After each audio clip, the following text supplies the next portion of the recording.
Hello, welcome to the Steam Lease podcast. I am your host, Dewey Bear, and I'm joined today by Roadie Pie, as always. Hello. Hello. Yay. Oh, you got a little color in your face today. Oof, just a touch. Just a little hint of a rose. And of course, TopGunBunny, welcome. Hello. Thanks for having me back. And of course, I'm here with a way too much color. I still gotta. So my ring light broke a while back, and I just haven't gotten around to getting a new one. So, but then I'll stop looking like a tomato. Although, actually, when I look on YouTube, I don't look that much like a tomato. So I look way more like a tomato on Discord. But anyhow. And also, speaking of YouTube, don't forget to like and subscribe. That's it. Yes, like and subscribe. And of course, I mean, we're going to say this again at the end, but, feel free to comment below. Let us know your thoughts on what your favorite games of the week were. And I'm always here to hear it. And if we missed a game, you better let us know about it. Yes. If we missed a game.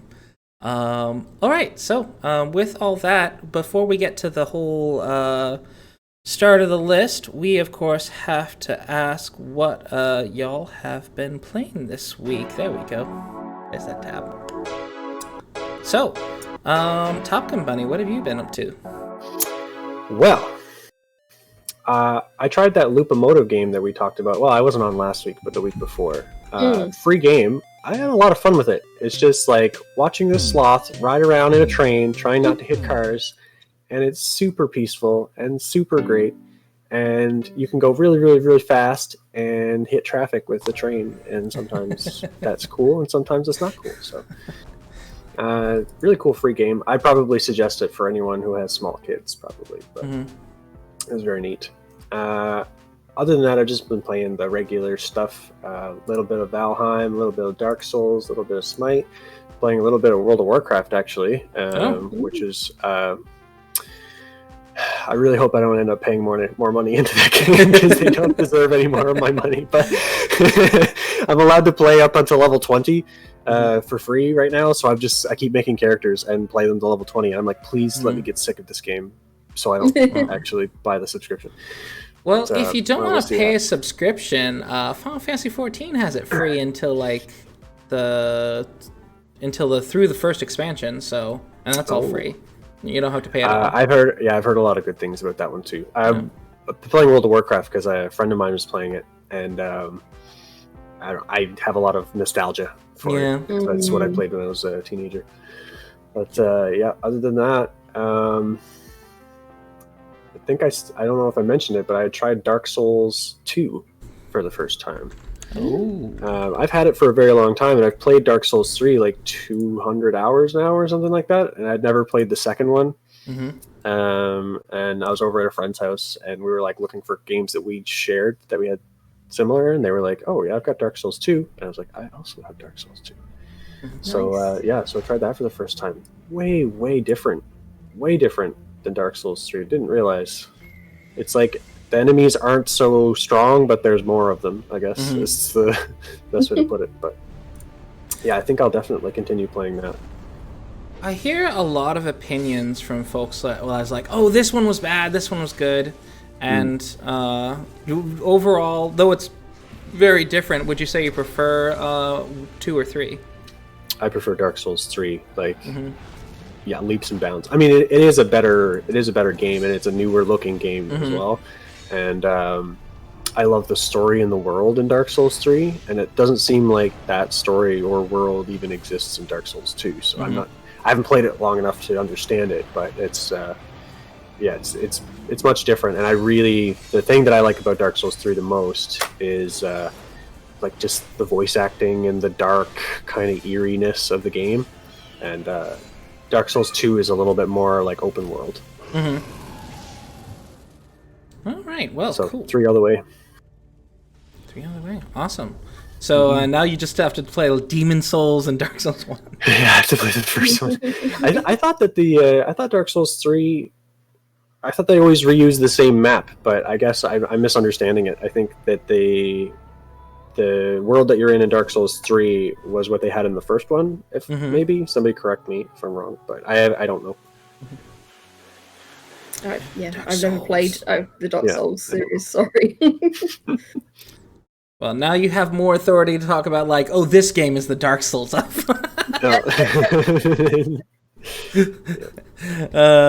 hate it when people use that term, Dark Souls of. Anyhow, it's beaten over the head. Yeah, you know, I like a game. I like a game where you can die in it. You know, I like a game where you can die. I started playing Outriders, which is like this brand new thingy. Oh yeah, which I probably should have mentioned. We spoke about that, didn't we? Like last time you were on, and I think so. Have you managed my to graphics connect card? Yeah, we did. We connected. My graphics card is not quite what it needs to be playing that game to its full scope, but there's no going. I don't want to badmouth it because a lot of people like it. But from the first probably 4 hours at the beginning, I was not super stoked about the story. Right. Really cool premise for a story, but just the character and their dialogue, I don't know. It was what really bothered me about it was, and how we got here was that game. I can't die. I can't die in that game. It's like impossible to die. But then the world tiers kind of go up and up and up, and things get harder, but not in a satisfying way. In a more like now they are bullet sponges kind of way. Right. But the storyline is like your character emerges from this catastrophe or whatever, and I can't understand what his motivation is, but he's really brutal. Like he'll I think at one point he like decapitates somebody and like brings them back their head, and she's like thank you, hero, you've done a great thing. It's like I just threw a head at your feet. It's like every single female character in that game just serves to tell you that you're doing a good job. Good job. This is just use insert generic responses here. It's like, well done. You're doing a good thing. It's like I'm playing the game for like 3 hours. I had 3 women tell me I was doing a good thing. I was like, good job. Am I? I just like curb stomped a guy for no reason. It sounds like cooking with mama. It's like, you did good. You're doing good. Yeah, you're doing so good. And the other thing that really bothered me about it too was everybody has aged. Like you were in cryo freeze, and everybody has aged like 30 years. But all the women in the game have aged from here up, but everything below the neckline it has not aged at all. Like why are all these people walking around with these? Like the character model from here down has just not been changed over the past 30 years. Do they just have light crow's feet? Little crow's feet and gray hair, and everything else just fit. Yeah. Like, so you got that tight bod. It's like, of course. Yeah, I don't understand the fan service of this game, but I don't know why everyone needs to be grandmother with stacked. That is. I'll keep playing it, but so far the story is a dumpster fire. But the gunplay is kind of fun. It's more like Gears of War-esque type shooter. I hear that with it being kind of this multiplayer, like kind of small scale multiplayer co-op type game. There's one game that I have to sort of compare. You're saying you just can't die. One of the games would be Starforge. That it was a Russian MMO, but it's really more of a lobby. It's not a shooter. Some of the characters play like shooter characters, but it's mostly an RPG. But that was one thing I found early on. I loved it because there was difficulty modes that you could select, and you could always select for the harder difficulty modes and get more rewards. And then later on, they made it so stupid easy. You have to play for something like 50 hours to get to a point where you actually might die. And it's like, ugh, that's just boring. Yeah. I'm fine with there being easy settings, but like when you actually doesn't feel like any threat, it's a really easy way to get like, well, I'm bored of this. So yeah, it's like I'm not running out of ammunition. There's no way to really run out of like stamina or energy or anything like that. I'm playing in a group of 3 people. We're all brand new. Like we all have new characters. We're not bringing any high level characters or anything in.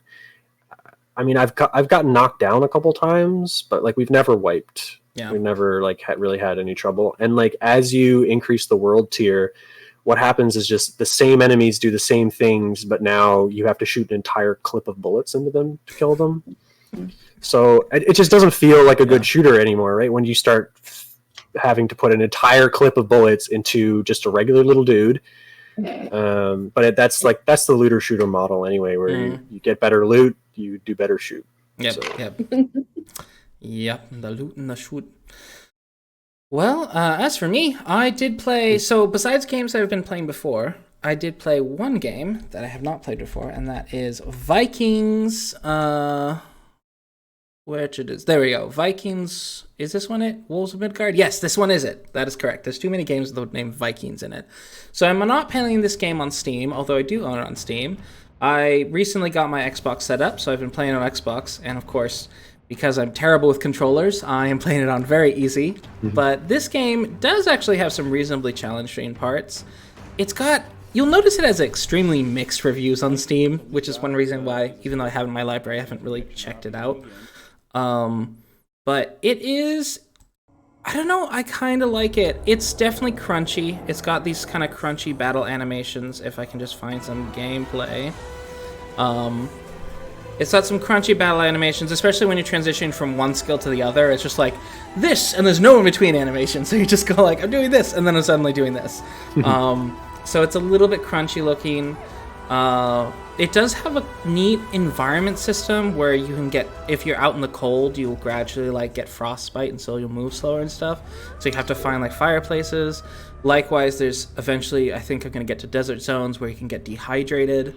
So it's got these little neat ideas. I also kind of like the story. It's an ARPG story, so it's not like super revolutionary or anything. But you are a Viking, and you are morally gray at best. Because you are a Viking, your village makes money by raiding other villages.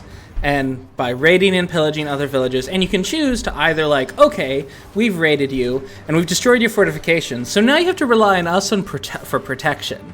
So you give us tribute, and we protect you. So you're basically like gangsters. It's like, okay, you pay us protection money, and we won't raid you anymore. And we'll stop other people from raiding you. Or, of course, you can just completely sack the village and just take all the money. So it's kind of got the interesting kind of morally gray thing, and then you've got this sort of cosmic horror stuff going on the other side, which, so you're basically trying to stop Armageddon. So you've got all these morally gray characters, where it's all about, the survival of my village at the cost of everyone else's. And it's like, oh crap, the world's gonna end. So it's interesting. I quite like it. And with having my console in my bedroom, like, because when I'm out here with the computer, it's like, well, computer means work, so it's hard for me to sit down and play. So I found that's really helped me game a bit, just, an hour or two as I go to bed. So Vikings, Wolves of Midgard, it's good. You said you're playing that on Xbox? Or? Yeah, on Xbox, yeah. I quite like it. It does only have 46% Diablo. Yeah, I see a lot of comparisons to Diablo there. It kind of looks like Diablo. Yeah, it does. I like Diablo. I mean, I'd play it. Absolutely, and that's my opinion. Like, it's a less polished Diablo. It's got some neat progression systems, and it's heavily Viking. So, like the artists, all the clothing, and all the mythology and such, really well researched. There's some really well researched. I'm sure there's also just like, oh, it's rule of cool kind of thing. Like, oh, this is cool, let's do it. But there is a lot of very interesting niche Nordic knowledge that they're putting in here, and that's been kind of fun to see. It's like, oh, I know what that is a reference to, kind of thing. So I'm quite enjoying it. I don't know why it's so poorly rated, though. Yeah, I like a good Viking game, but yeah, why is it so mixed? Yeah. Looking at the reviews, it's mostly people just going like, this is just like, it's meh. Like, they're not saying that it's broken or that it's super buggy. Like some of them, it doesn't do very well on certain displays, like to certain display sizes. Okay. But you can, down the graphical fidelity a bit for that. But it's I'm just really enjoying it. So it's good. It is good despite I quite like it despite the very mixed reception it's had on Steam. But to be fair, on Steam, there's an awful lot of excellent ARPGs that you could probably spend your time on. Mm. And I get these games take hundreds of hours. So it's like, hundreds of hours on a mediocre game where you could be spending hundreds of hours on like an excellent game like, say, Path of Exile or something like that. So, all that. But I've had fun. I've also gotten back into Temtem. Oh, yeah. Tell me about that. Yeah. There was the new Sipanku update. So basically, Sipanku is a kind of Japanese setting, not really. And they added 20 new Temtems and a bunch of new quality of life features and such. Performance, notably, performance is a lot better. I'm not having frame drops as much, because that was a major criticism for this game, was the sort of frame drops and like freezing that would occasionally happen. Like not locking, it would freeze for like a few seconds and then start again. It's like, oh, okay, there we go. It would never hard locked for me. But it's quite good. The music has been greatly improved. I didn't at least since like in the last few months that I played, the environmental music gets grating after a while. I don't know what they did, because I think it's the same songs, but it's far less annoying all of a sudden. And it's like, they must have toned like the tinniness or something, because the music, there's the music and also the environment sounds are more noticeable now. So it just feels more immersive. So, yeah. And even like good music, when you're listening to it for a really long time and your ears get tired, it starts to sound like crap. Yeah. Yeah. Yeah. Indeed. So that's all I can... I can't wait until that game is 100% complete, and because I think then I will definitely purchase it and give it a go, because it looks so good. Have they done any hard resets for the game?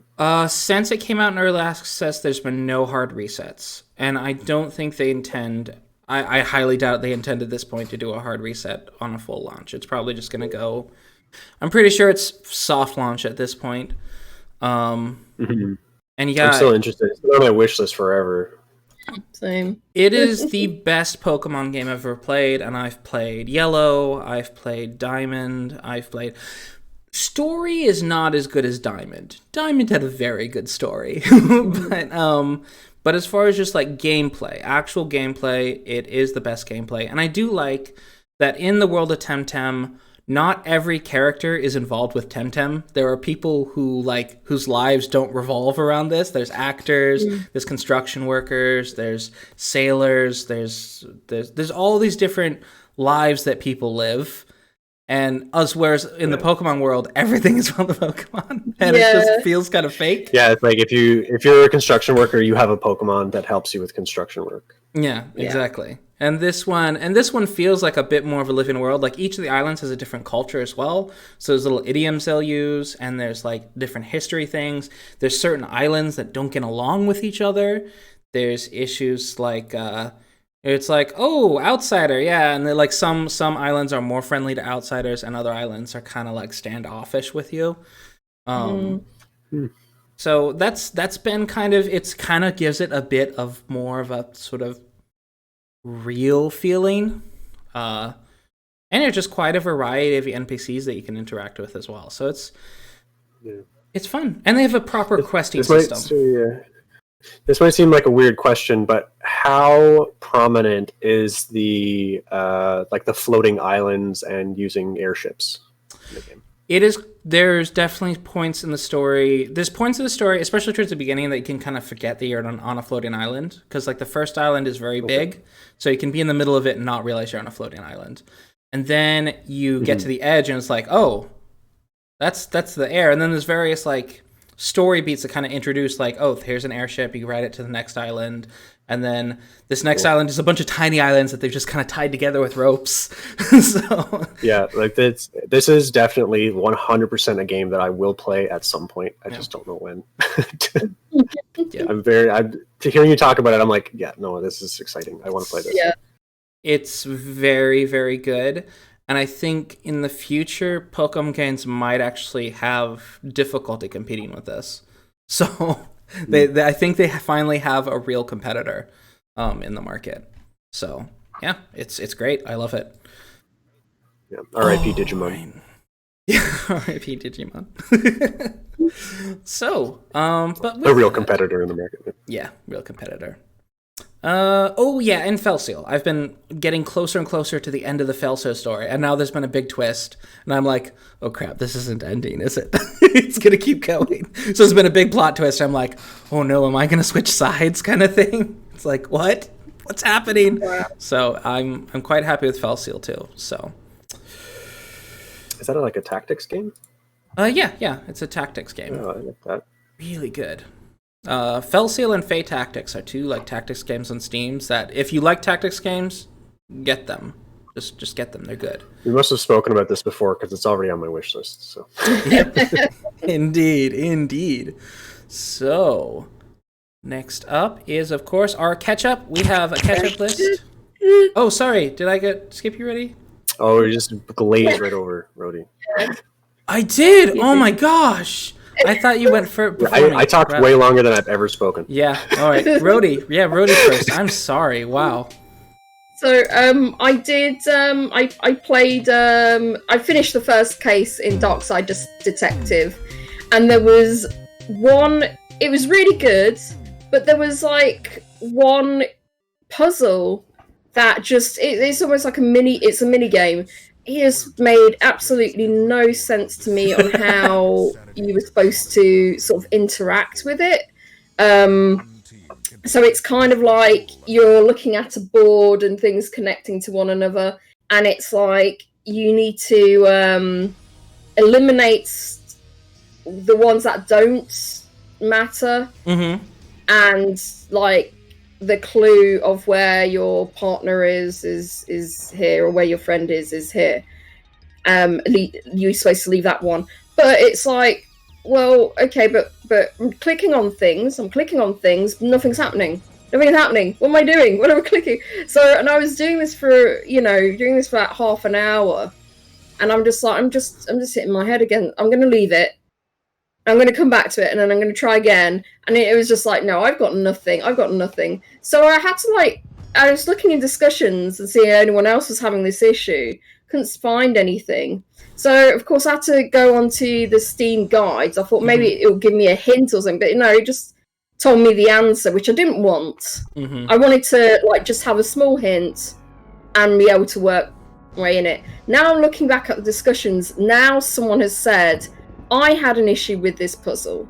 And then loads of people said, I had an issue with this puzzle as well. So it's not... that's kind of gratifying because at least it wasn't just me. But I probably should have just put a post up and see who would answer. The developers have said, there seems to be a lot of people that had difficulty with how this puzzle functioned and what you had to do with it. So we have got a Discord where people can actually, we're going through puzzles right now, seeing how we can clean them up, see how we can get them to be more intuitive to people. So so if you want to jump on Discord and talk about it, and we can fix things, make them better, that's what we'd you're more than welcome to do that, because they really want to know, because they see loads of people that seem to have a problem with it. So but yeah, it was just really annoying, because it's I didn't want the answer. I wanted a small hint just to see how it actually functioned, so I could do it myself. That's it. But yeah, it's but it other than that, really funny story, great characters, and it's one of the first one. It had just enough difficulty where it's the answer is at the tip of your tongue, but it wasn't hand holding you too much. So I quite like that. Oh man, it just this, and I have this on my wish list because it does just seem really fun. I'm glad to hear that, even though even though you were really frustrated with that. Mm. But you know, it's always good to be like, aha, I am not the idiot. Exactly, 'cause you do wonder, it's like, oh my god, why am I not getting this to? Oh my god, I'm just, oh, it's just me being stupid. But yeah, it's that's I'm glad. But yeah, it's the cases are around about 2 hours long each, and so far there are 6 cases, but they are looks like they are working on another case, or maybe a few more cases that they're going to add later on. So that'd be nice. Still on sale till the end of the month. So pick it up now. Yeah, pick it up, get it, check it out. And if not, there is also a demo. So if you're uncertain, absolutely check out the demo. Now we can do Catchup. Because I can't believe I skipped Rhodey, my word, because I normally went TopGunBunny, Rhodey, and somehow I was just like, oh, it's my turn Rhodey now. usually goes first, I think.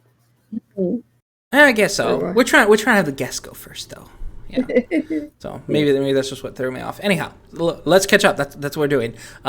First up is Metamorphosis. Play as Gregor, turned into a tiny bug and set out on an extraordinary journey to unravel the mystery of your transformation. Metamorphosis is a first-person adventure set in a surrealist world where your newfound abilities are your last and only hope for redemption. Isn't this partly based... Oh, no, it's not based, but it's like, it has a bunch of references to a particular book? I'm trying to remember. Yeah, that's what I was thinking, which is, I think, is called Metamorphosis. Or Metamorphosis. It's like a short story. Yeah. Yeah, by Kafka. Yeah, it's one of the books by Kafka. Okay, yeah.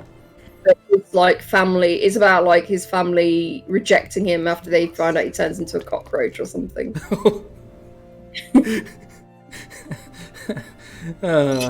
But yeah, this one's kind of set in a world of like a bunch of little bugs. I've seen some reviews from other folks, and they were just saying that like it's just a really fascinating kind of wild world you go on. So it's quite interesting. It looks really neat, and it's first person, right? It looks looks really polished, and I'm really curious about this because it looks like, I don't know, like I like very surrealist stuff, so I'm very curious about this. It's probably one of the ones I would really like to watch someone play because it has that sort of like first person, like kind of horror look to it, but there doesn't seem to be horror in it, so I could watch it all the way through. Yeah, I think this is 70% off right now, so. Yeah, this game's more about the weird visuals and not so much about... I don't think there's any horror elements. I think it's just weird visuals and just weird stuff happening. Yep. Nice. Yeah, and it's selling at altogether very positive with 248 reviews at 82%. So and as you say, it's 70% off at £5.84. Oh, just the right time to pick it up if you want it on a discount, because it's normally $24.99 USD, and right now it is $7.49 USD. 3 more days. I actually might. I'm gonna wait, but I think I might. But yeah, Ovid. Wait till we're done. The developer is Ovid Works, and they are based out of Warsaw, Poland. I think I do need to add this game to my wish list because I am really curious how. I always like games that make references to kind of classical literature and such, and I am really curious how people... Is Kafka classical? Maybe he's not old enough to be classical. He's required reading. Like they also... He's kind of like also a bit of a philosopher as well, so yeah. Yeah. So I've quite liked reading what bits of Kafka I did read in English class, so it's like, I would be down for this. All right. I think born 1883 to 1924. Oh, okay. I feel like classical has to be like at least 500 or 400 years old or something. I don't know. I don't know if there's a definition. Jane Austen. True, Jane Austen's classical. So, and she's in like the late 17, early 1800s. So yeah. Alrighty. Next up is Willy, Morgan, and the Curse of Bonetown. A letter from 10 years ago, an intricate web of lies to unravel and a mystery to solve. Explore an unconventional town of pirates, dive into the past, collect items, and look for clues to help Willy find what happened to his father. This looks like Coraline. Yeah. Well, at least the environments are making me think of Coraline. Hi, I'm Willy. Yeah, they're kind of like, some of them kind of like warped slightly. It's all... It looks strange. It looks good though. It looks again quite polished. Although the animations look a bit weird. Like when he's walking up the stairs, it's not. Just something slightly off about it. But I suppose because you've got like a higgledy-piggledy houses and everything like that, it's like it kind of fits. Besides his animation, I feel like the main character just looks too normal for it to be inside this world. I feel like he needs to have kind of a bit more of that stylized going on, because you see the other NPCs and like the NPC characters, and they seem like they fit in the world. They've got the ridiculous hairstyle or like weird clothing or weird body proportions, and he's just like so normal looking. but then again, maybe that's he's trying to keep it low key. Maybe. So it's like, oh, did you see a kid around here? What kid? There was this sort of the normal looking one. Yeah. I don't see the pirates. I don't know where the pirates are. Oh, they probably come in like later in the game. But yeah, they better be pirates. You promised us pirates. You promised me pirates. It's supposed to be a town of pirates, but when you see them running around the streets are all empty and it's kind of creepy. I don't know. Well, they put on their pirate outfit. Guy in a bow tie playing video games here, so I don't know. He might be a pirate. Yeah, maybe. But yeah. This also, again, we're 2 for 2 so far. It also has a free demo if you want to check it out. Yeah, and it's 30% off at £10.84, and it's currently standing at 90% positive with 145 user reviews. Oh, this is in our catch-up list. Okay, I was like, how did it get so many reviews so quick? Yeah. Yep. Just our catch-up list. So yeah, it's by imaginarylab, who also developed, if I remember correctly. Oh no, they're published by VLG Publishing, and that also published Dry Drowning. But I don't know what else imaginarylab did. Okay, next up is Volta-X. Command your crew to pilot the giant robots of your dreams in epic RTS combat. Defeat fierce opponents in fast-paced, highly strategic battles to advance in the single-player story and manage your crew's headquarters to discover new technologies, then take on the world in PvP and PvE competition. So this is quite... I love that it's kind of this throwback to, this sort of Sentai children's shows where you have the big robot mech, and you have all the different characters controlling different parts of the robot mech.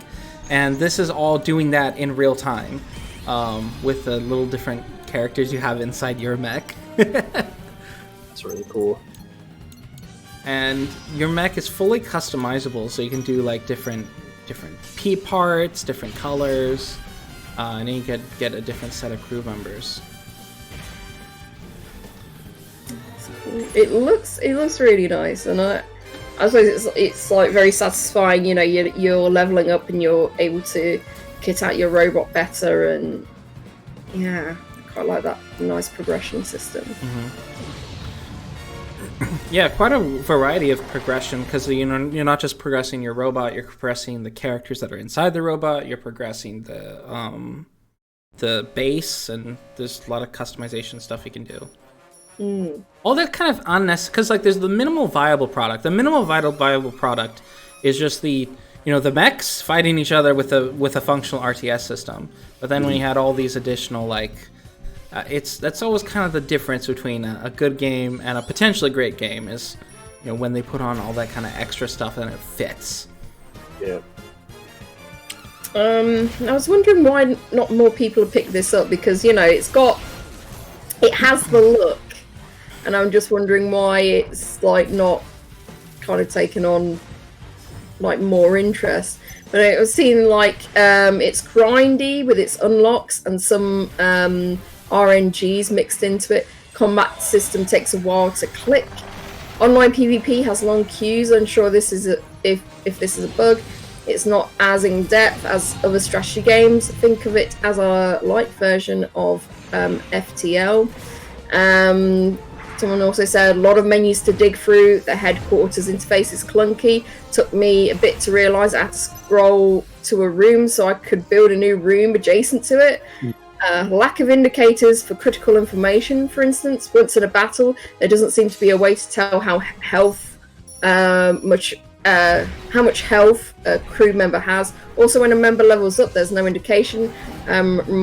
Reminding on the main screen, you have to go through inventory, crew menus, and from there you can see a member has an icon. Combat early on seems a little too straightforward. You win, you destroy the enemy's robot head or score, and most points by the time the timer runs out. So combat becomes DPS race, since the AI never seems to aim for the head, but instead your weapons, which slows your DPS, but is no biggie. Maintaining your base and crew members' well-being feels like a lot of busy work, particularly because there's a daylight-night cycle that dictates when your crew is able to do things. So it seems like a lot of micromanagement going on, and just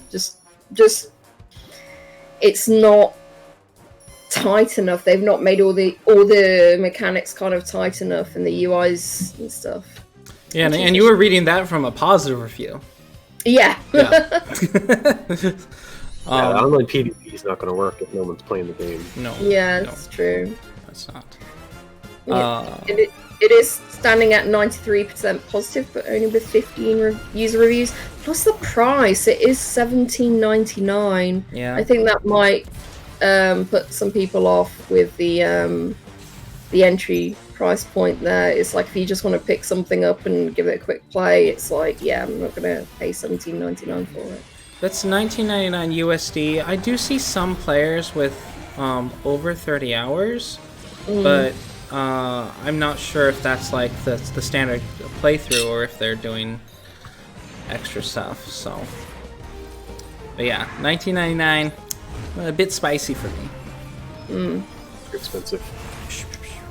That is developed by Gun Ho America, which is based out of El Segundo, California. And Gun Ho America is also, what else did we talk about? They did the Grandia series. So Dokuto, Grandia, Let It Die. That's all Gung Ho. Okay. Next up is Near Deadline by Dumb Bleeping Horse. You've been playing Nintendo DS for too long and you realize there's only 5 days left to meet your animation deadline.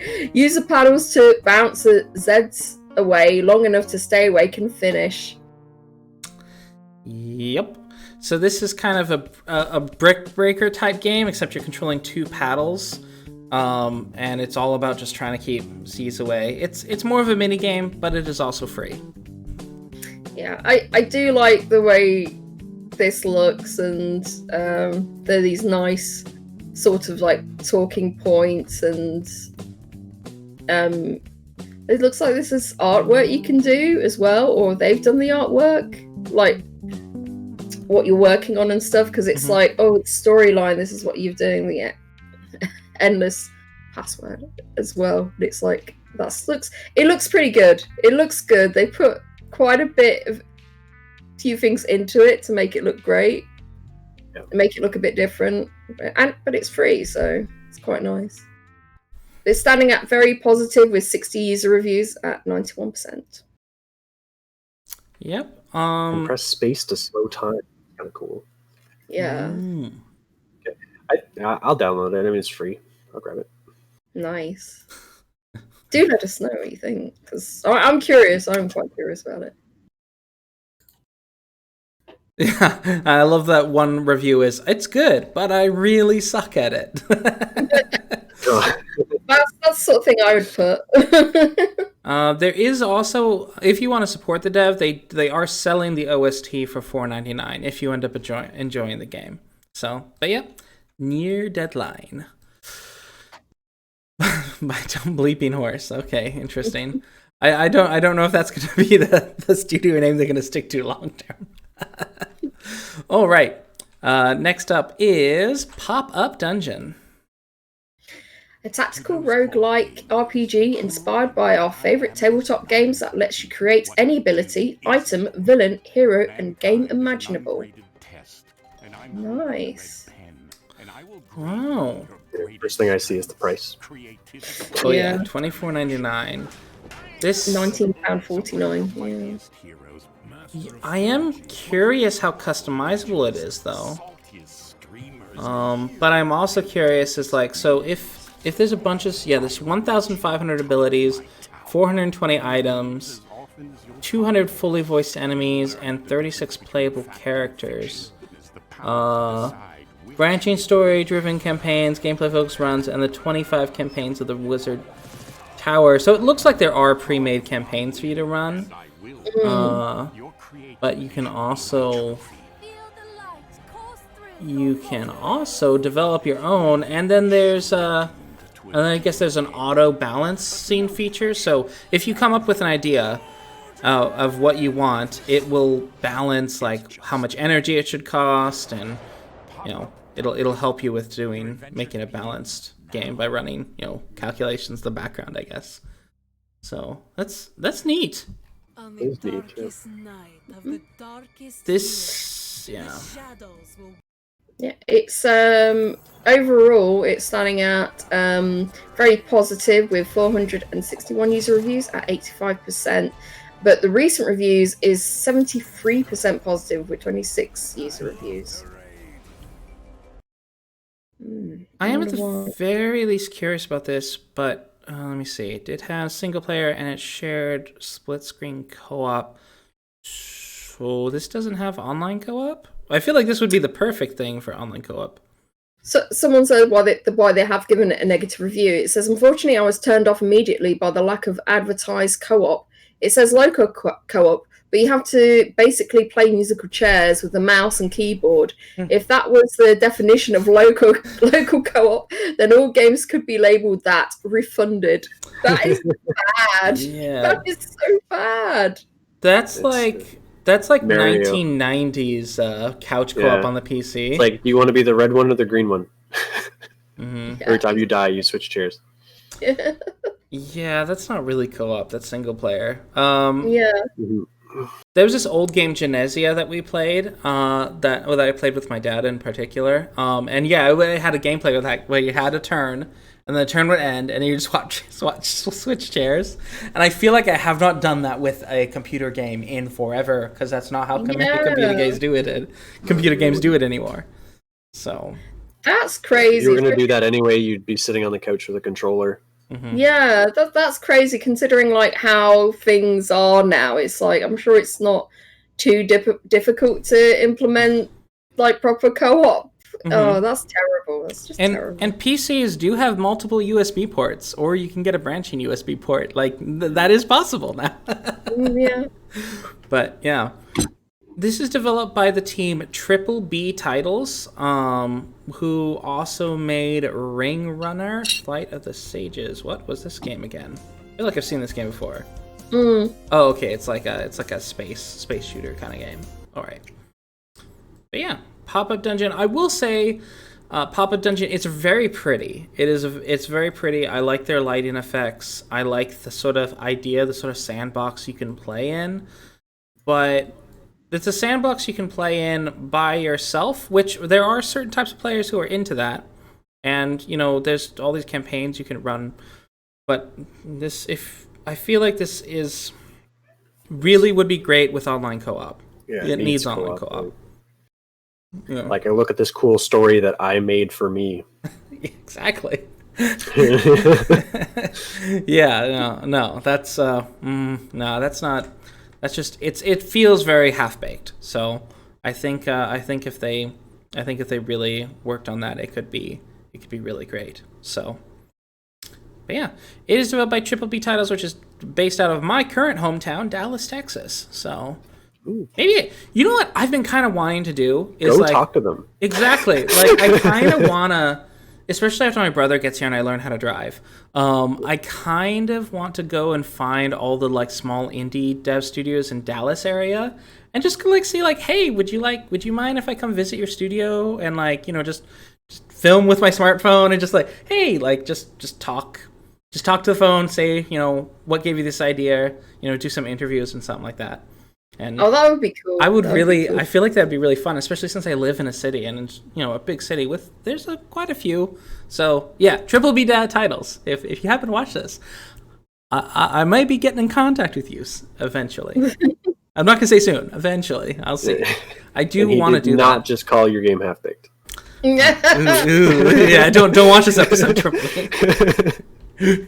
Missed opportunity. All right, next up, Double Kick Heroes. Butcher loads of vampires in rhythm with metal.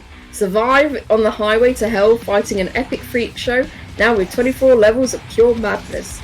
6 licensed tracks and a community level editor to import your own songs. Ooh. Did you read Zombies as Vampires? Did I? Yeah. Oh no! I was almost wondering, does it say something different in the UK? No, it's like Oh, okay. zombies. I don't know. I don't know anymore. Oh. Oh, it's okay. I was just like, what? Yeah, I was thinking in my mind, I was like, oh no, not zombies again. Oh yeah. So you just replaced it with vampires. It's like, oh. But my brain wanted to say no more zombie games. But anyhow, about Double Kick Heroes, this is a rhythm game, which means I will suck at it. But it's kind of metal music, so it comes with its own set of music, but you can also import your own tunes as well. And there's like all these levels and there's a story, and it's basically just your rock band trying to survive the zombie apocalypse. So it's got a lot going for it as far as aesthetic and theme. Yeah, I like this kind of music. I like rhythm games. There's a Linkin Park song in there, so I know that they're from good grassroots. I would play this shamelessly, actually, but it is kind of a bit expensive. Oh yeah. Yeah. $19.99. It's £15.49. Yeah, it's just like and the thing is, yeah, I like the way it looks. I like the rhythm game aspect, but it's just like, yeah, I wouldn't pay that much because it's like such a basic.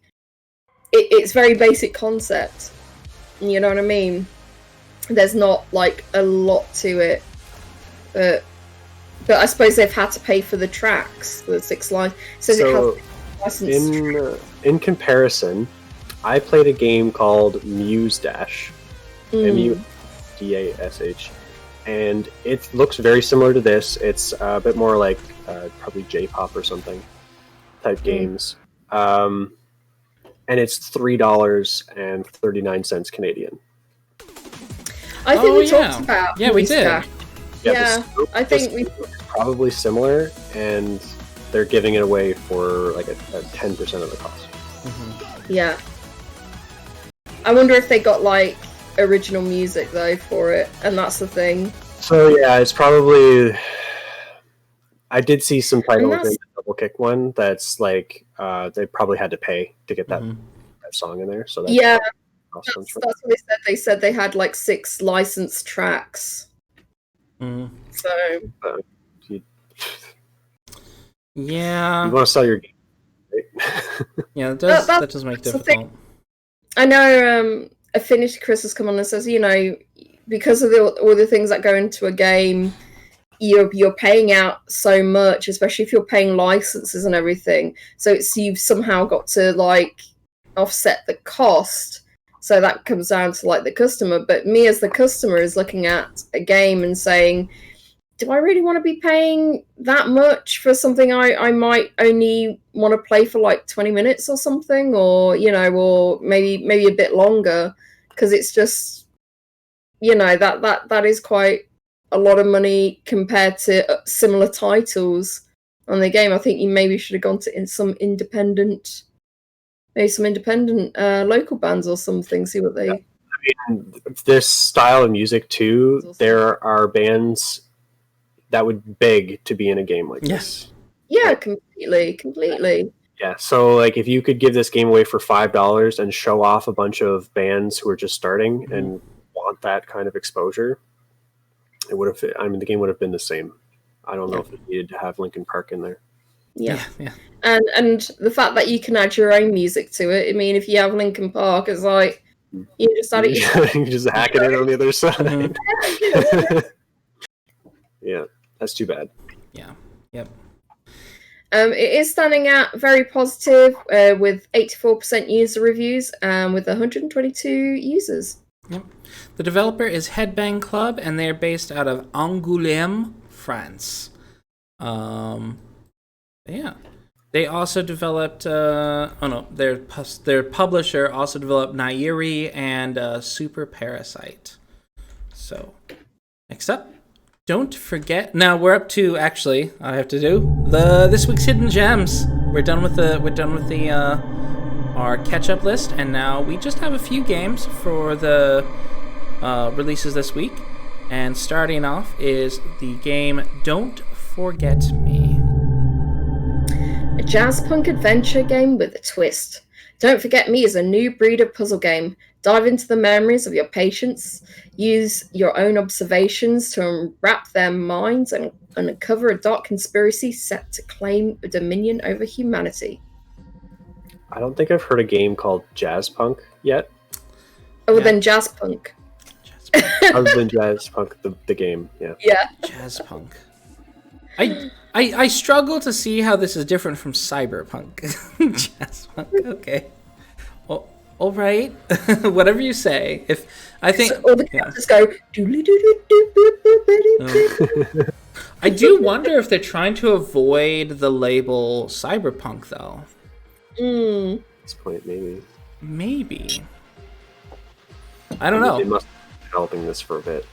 Yeah, they probably have been developing for a bit, but. But that's not the name. Yes, that's not the name of the. It has nothing to do with the title of the game. It's and I doubt in the game they say jazz punk at all in it. So I am just kind of curious because this is very solidly a cyberpunk setting, and I am kind of curious if that was a calculated decision or not.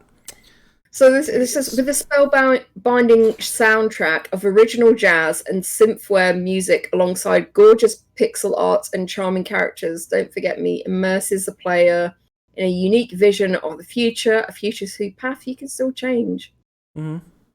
I suppose also the characters do look like they could easily be jazz musicians. Yeah. So I guess that's, they got like a scarf going on. Let me see. So, and they've got an interesting a message about the end of the game.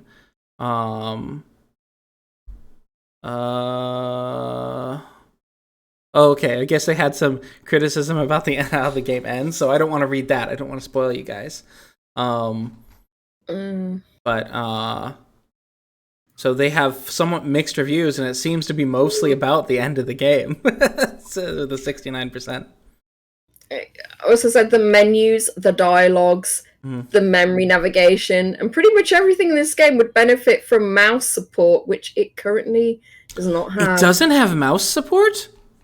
I mean, that always annoys me as well. So games that look like they should have kind of like be a bit more point and click kind of thing, where you could just use your mouse on a PC, and it just isn't, because that was another game like Jenny LeClue didn't have mouse support, and it was just like, why not? Why isn't this got mouse support? It'd be so easy to implement. But also the price, I suppose it's like £10.25. Maybe that could put some people off as well, since this is their first game. I don't know. Listening to the listening to the music here in the bumper video doesn't seem all that jazzy to me. No, it doesn't. I feel like there should be if it's a jazz punk game, just have a bit more jazz music in the intro. Just let us know. So that is kind of like adding to my suspicion that like they already had jazz in the game and then they didn't want that term. Not that that's a criticism. It's just marketing. I mean, at one point I do see like they're in a bar and there is a saxophone and bass player there. So it does appear at some point. Mm-hmm. Yeah. There's definitely jazz in the game. Yeah. As he says, it's standing at mixed reviews with 26 users at 69%. Mm-hmm. So hopefully they will address a lot of the issues that people are coming up with and, you know, clean some things up. I also saw a negative review like complaining about like there not being a content warning, and then right below the description there is a content warning. So just for those who don't know, on Steam, if you go below the description, there is usually a content warning. So if there's something you don't want to see, it's probably going to be mentioned in there. So yeah. Of course, I don't know if they added that after that review or not, but just like it's like there's no content warning, and it's like scroll down, but there is. Now, of course, that review may have been made before that was added. Yeah. But yeah, so that is Don't Forget Me by the Moon Pirates, which is a small studio based out of Bordeaux, France. A lot of French games so far this week, actually. Well, 2 French games. That's more than we normally get. Next up, Crash Autodrive. When your self-driving autocab kills a cyclist in this murder mystery visual novel, it's up to you as Emily Knight to talk with fellow passengers and use the clues you find to contradict their lies as you unravel how you all could possibly know the victim and have a motive for murder, even the car. So basically when I was looking at the story, everyone has a reason to hate this guy. And I just kind of I almost wonder if it's a joke about cyclists on like the road, you know, the sort of animosity relationship, especially in North America, between like motorists and cyclists. It's just like, what? So everyone has a motive to get him, even the car. Wow. Yeah, it's a big hot topic where I live about putting in bike lanes. People are like, why would we need bike lanes? Massive cities in the world, bike is the way to get around. Yeah. So the mayor elections are coming up in London, and a couple of the candidates have said they're going to get rid of bike lanes, and it's like, what?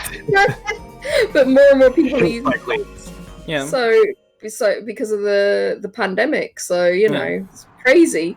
Yeah, and also it's like, when you already live in an expensive city, having a car is like an additional expense that if you don't need it, why have it? So, you know, if you're in a crowded city over a certain density. Public transit system, a good public transit system, and if you have good weather, like nice enough weather, like I live in Canada where most of the year you can't ride your bike, or you can, I guess, but you're going to be cold. Really cold, yeah.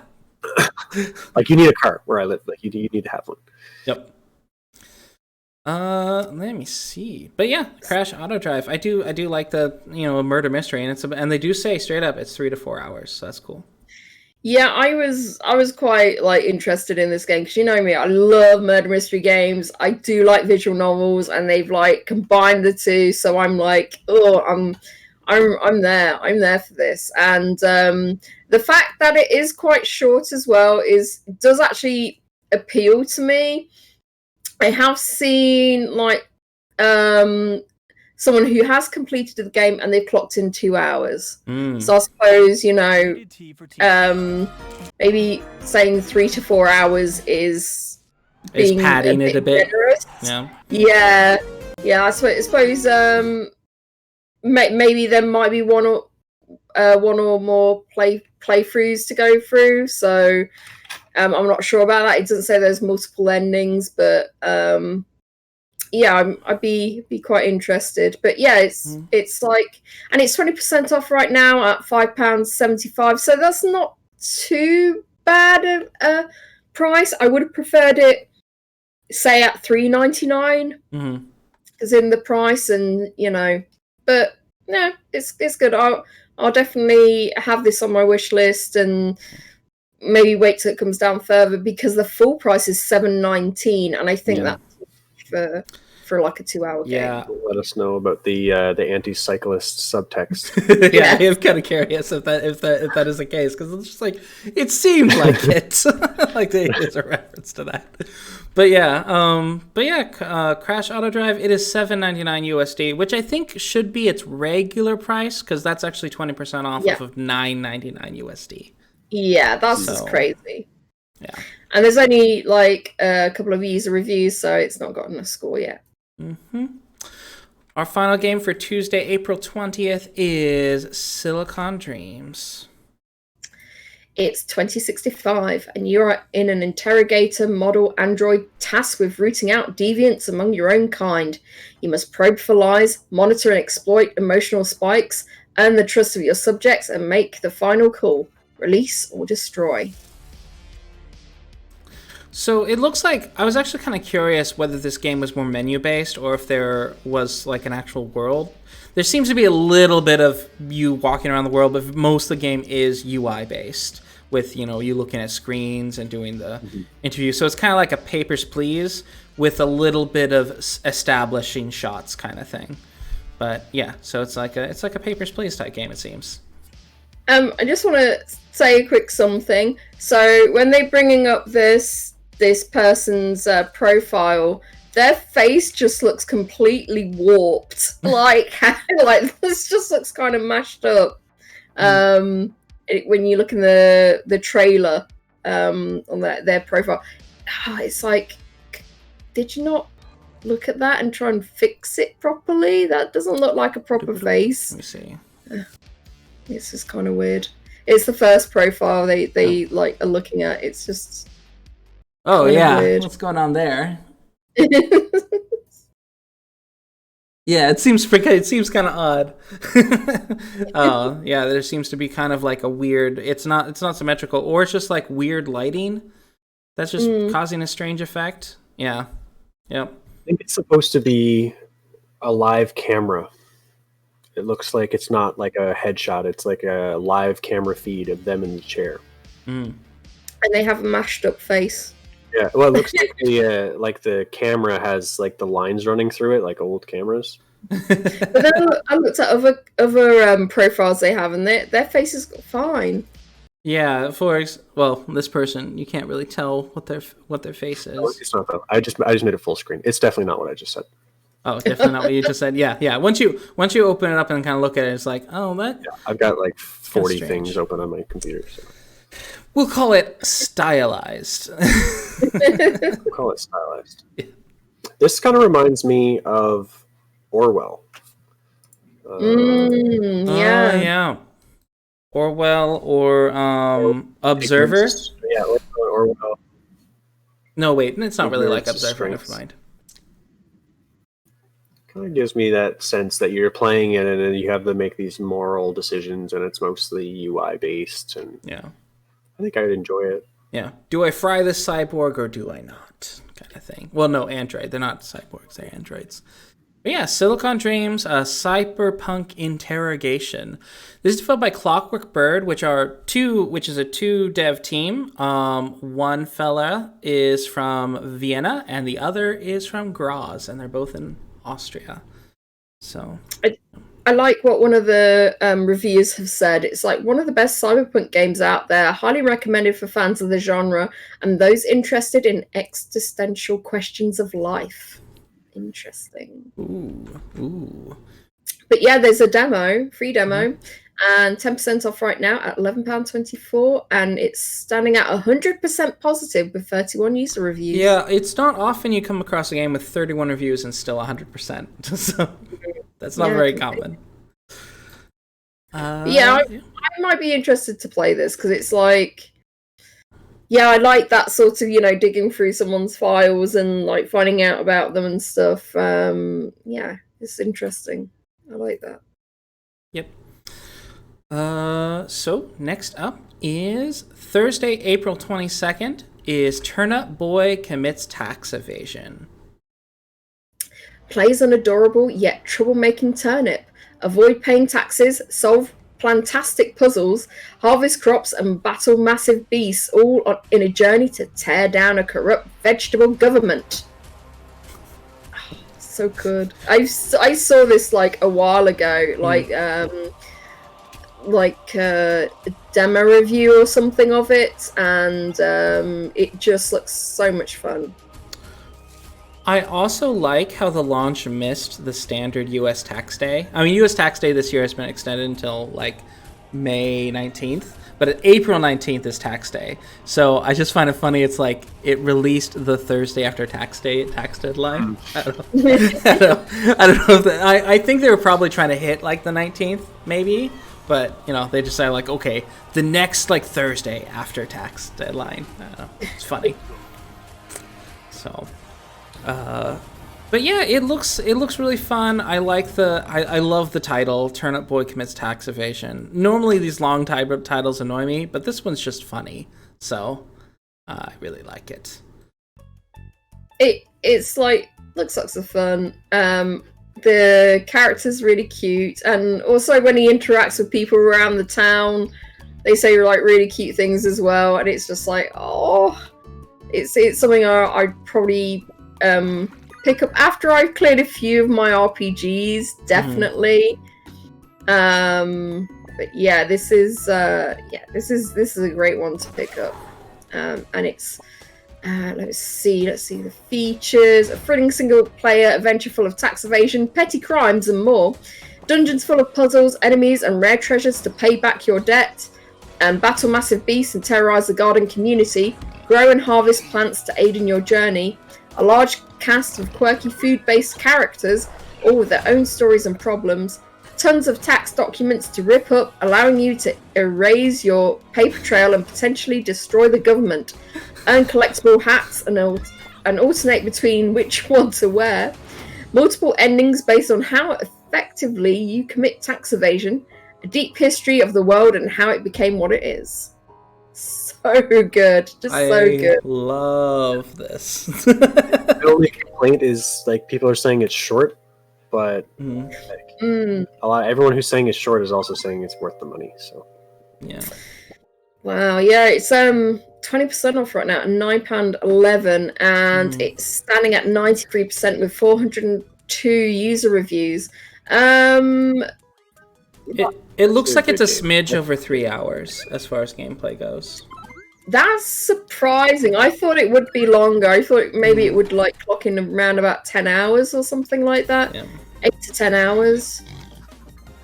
Oh, that's a shame. That is a shame.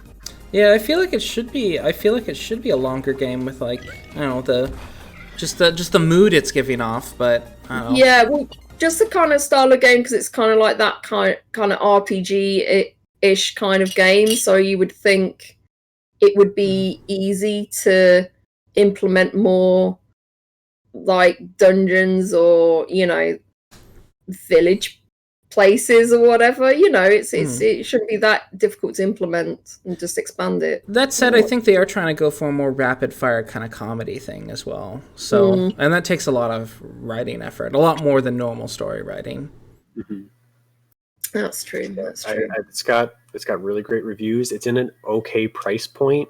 It's probably a little bit too short, and they've already got like a huge following, it seems, with their Discord and 402 reviews, and it's like been out for only a couple days, I guess. Yeah, absolutely. This has been on a lot of people's radar for a while, though. Like I saw a review for it like 3 months ago. So this has been, you know, on a lot of people's. It's been advertised to a lot, basically. There's a Malay YouTuber who also talks about indie games. Clemmy Games. He talks a lot about indie games, and this one he's been really wanting just because he loves the title so much. But and it's super cute. I'm putting this on my wish list, but I am going to wait until I see a steeper sale. So same. Yeah, or they make the game longer. I'd pay full price if the game was more like 8 hours. Yeah, if they release like an additional storyline on this game or eventually or something, yeah, it would be closer to an instant buy for me should that happen. So yep, Turnip Boy commits tax evasion. This is developed by Snoozy Kazoo, which is a studio based out of West Springfield, Massachusetts. They're published by Graffiti Games that also did Blue Fire and Cyberhook. Coming up next is Bamerang. Bamerang is a fast-paced boomerang fighting game for 2 to 4 players. Enjoy hilarious boomerang battles against your friends in local multiplayer or using Steam's remote play together. This kind of reminded me of Boomerang Foo, which is but you're in that one you're a bunch of like vegetables and fruits and stuff, and you're throwing boomerangs at each other. It's pretty funny. Yeah, this is one of those couch co-op games that, you know, you have to have friends that come over and play with you to really appreciate this. Yeah. I mean, just for the art alone, it's only $5. Like that's a really well priced game. I'm not sure how I feel about the artwork because it's so strange looking. Yeah. You've got this like green and pink.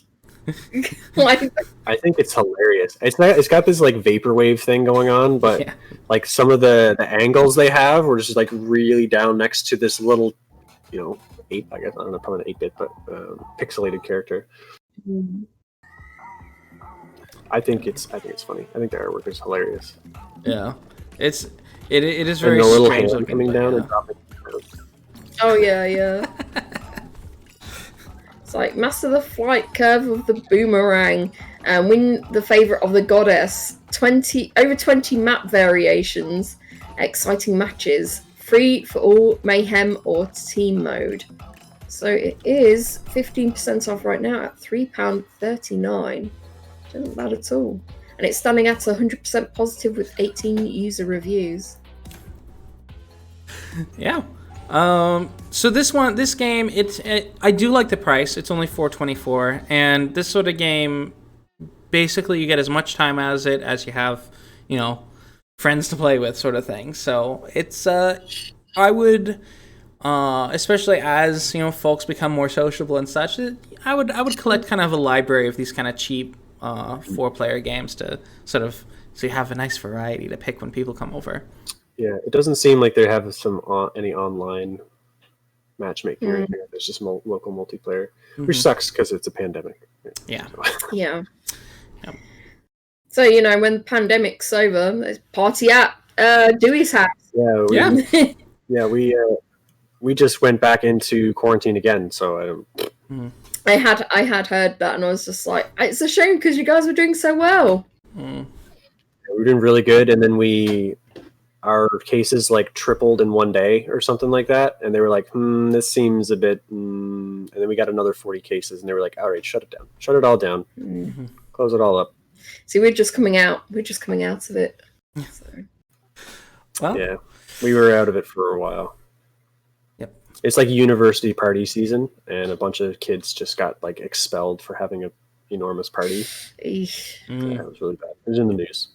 Well, on the bright side, there's going to be... One of these days, I'm going to be playing like this. Yeah, one of these days, we're going to have like this... We're going to have like a year where we're just like, every weekend you're going to a housewarming, a wedding reception, just all these things that weren't done. So, people having housewarming for the home that they've owned for 2 years. You've been living here for a while, though. I don't know. I don't know if you need a housewarming anymore. Yeah. But yeah, Bamerang is developed by Lululu Entertainment, and they are based out of Zürich, Switzerland. Next up is Smelter. You are Eve, fresh out of Eden and armed with a living suit of armor, Smelter. Explore a dangerous world, battle is bizarre denizens, and expand your empire in a desperate journey to find Adam. Yeah, so this is it's a Metroidvania, right? No, it's a 2D platformer and action platformer. Okay, so it's not a Metroidvania, but similar. But yeah, the sort of odd thing where you have the sort of 2D action, and then you've also got the tower defense. It looks like it's built in a different engine. That's an interesting thing to just kind of like combine together. It's weird. Interesting. I don't know if you remember it, but like another game that did this was Brutal Legend, like Jack Black, where it was like this phenomenal. It was like a phenomenal game, but then you had this tower defense kind of thing where you're like minion control part of the game. It felt really off. Yeah, it's Double Fine Entertainment, and it was just like that. They do great games, like they do great adventure games, but they will put out some really bizarre concepts of some games, and you're just like, why did you do that? Why have you done it like this? This is two different games. I like the concept for this, and the color palette they used is also really interesting. Normally when a color palette's going for like bright green, you can end up with the sort of the lantern movie effect, the Green Lantern movie effect. Yeah. And this one doesn't do it. It's just the right set of shades of green combined with the right other. They have excellent color theory going on. So yeah, they're like touching into orange, but it's mostly browns with the green, which is really good. I don't know. Yeah, from a color theory standpoint, it's like a really, really well put together. Yeah, there's not like it's not too overused, the green. It's just like enough because there's all these other colors in as well, so which is great. Yeah, now for the tower defense thing where it's like green and then the green UI and then hover over is green, I don't like that. But like in the actual, can I call it the actual game? Like, is this the side game inside the game? But when she's running around, it's very well put together. Yeah. I really enjoy it when genres are combined, but it does when you have two different game modes in a single game, it's like, why didn't you just make two different games? Yeah. Is there any reason why you didn't? Because then I'm thinking that like one of your game modes isn't strong enough to stand up by itself, and it just feels, because what if I'm not in the mood for an RTS but I want an action platformer? Now you've kind of excluded me. I don't like RTS really at all. So I do kind of like tower defense, but I'm in a very different mood when I'm playing tower defense than when I'm playing an action platformer. So. Yeah, it's just odd. Yeah, the switch back and forth between them and that's what I found. Brutal Legend came out. It was like an Xbox 360 game or something, but it was really well put together, and the voice acting was great, and the story was really driven with like Jack Black's acting and all the like Ozzy Osbourne being the devil and all this stuff, and it was phenomenal. And then you'd have to sit through this this part of the game where you're selecting your minions and attacking their base thing, and I hated it. I was like, this is a really good story that is being interrupted by an hour-long fight that I don't care about. So I really feel you. Anytime like a game throws in some kind of like stealth element for me, like before it was like one particular kind of game, and then they just throw in it stealth for one level, and it's like, why have you done this to me? This is every water level in Mario ever. Yes, completely. Like, I was having fun, I was jumping, I was running, and now I gotta swim, and I hate it. Yeah, completely. Yeah.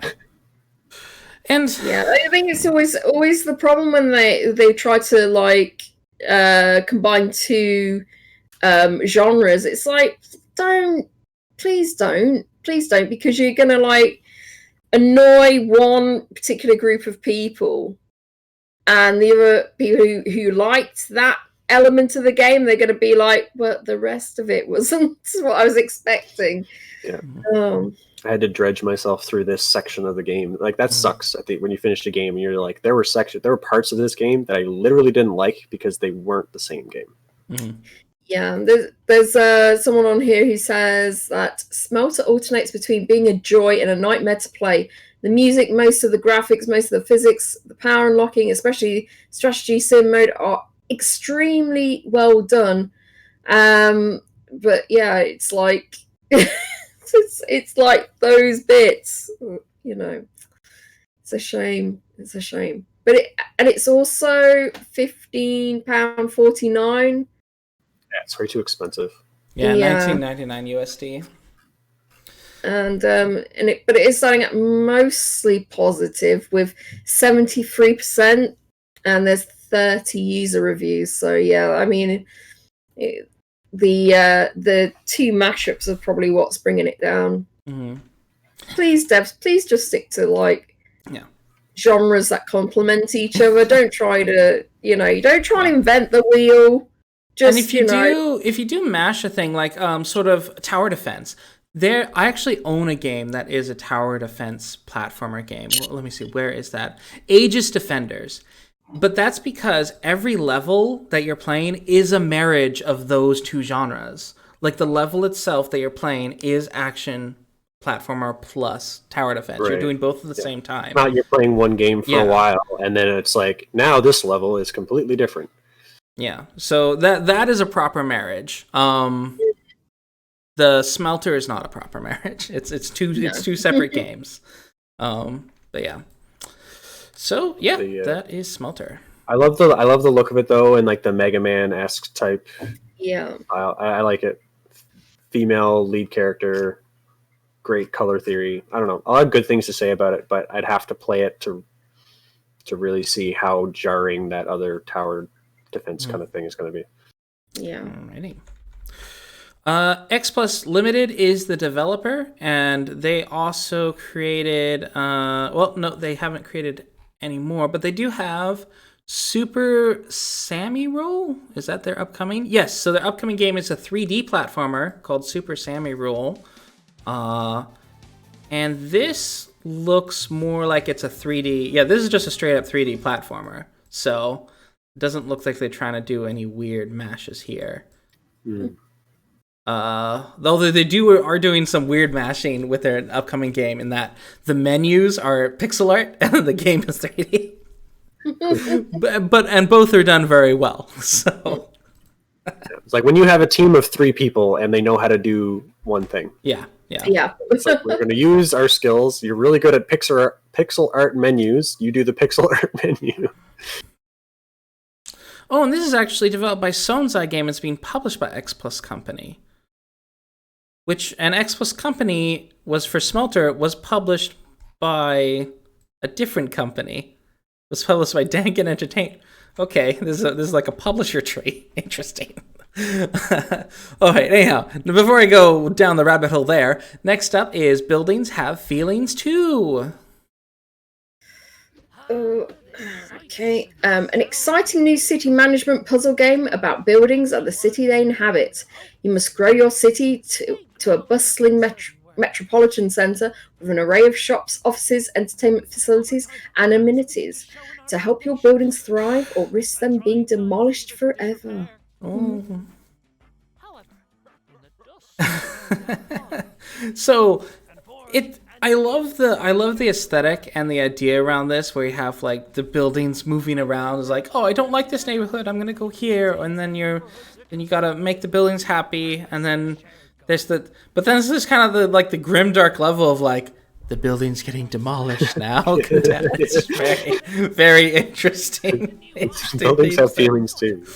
My word. Yeah, you make sure the maintenance, and also you're going to a more trying to unlock a neighborhood and everything. It's you got to try and get them to that nice neighborhood and everything. Do the humans know that the buildings have feelings, or are the buildings just sentient between themselves? That's interesting. They must know because they're walking around. Yeah. So this is standing at mixed reviews currently. So it's like 22 user reviews with standing at 59% positive. So the main issue is that there is no mouse support. Is that it's got no, or it doesn't have proper mouse support, and that is mainly all the people have said. They have just released a hotfix which is live now and addresses mouse and keyboards control. So hopefully, in the coming next week, that will sort things. But I think for a city management game, to not have proper mouse mouse controls and everything, and mouse support. It's just like, really, on a PC? Yeah. You know, this is like It's been around for a really long time. I don't understand why. Mm-hmm. You don't need to you don't need to reinvent the wheel. It's like, this is what we have. We have a mouse and keyboard. You're releasing onto a PC platform. Have it PC platform ready. People want mouse support. PC players who choose to use a controller are a lot more fault tolerant about little bugs in how the controls work, because they know it's a mouse and keyboard game. Thankfully, I can use my controller. Yeah. But they're a lot more tolerant of stuff like that. Mm-hmm. But to release a game on PC and not be able to use the mouse and keyboard is frustrating. Yeah. Especially a game that involves menus. Yeah. Absolutely.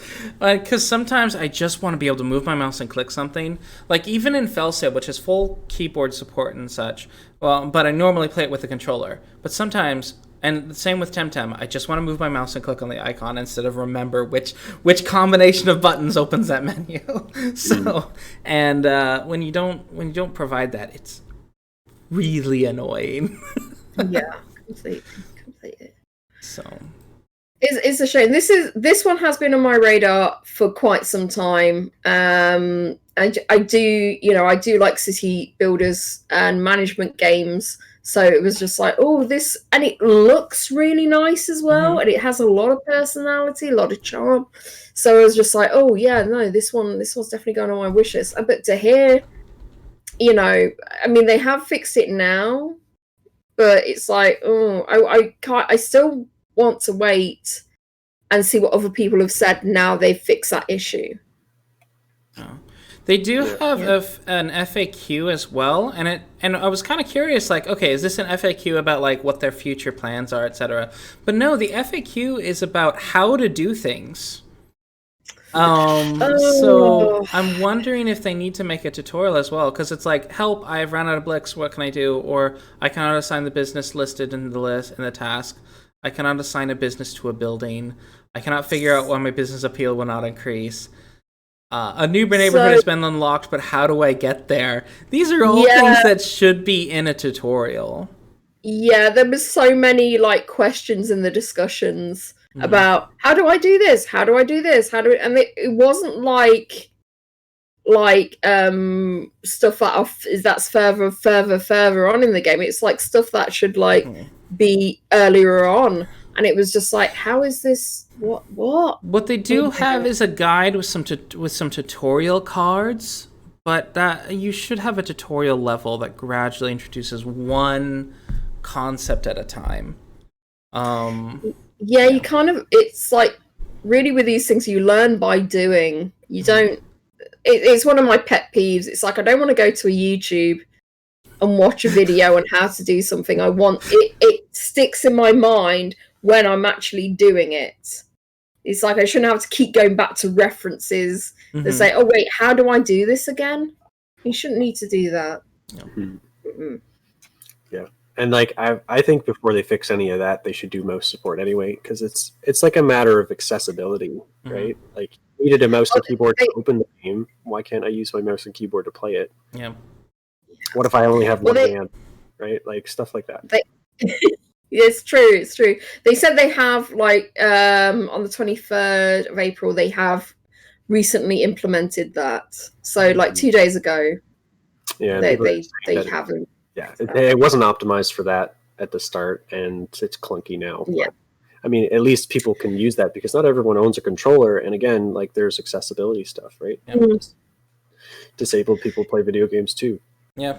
That's the thing. Also, like when you launch your game, that's the only like first impressions sort of thing.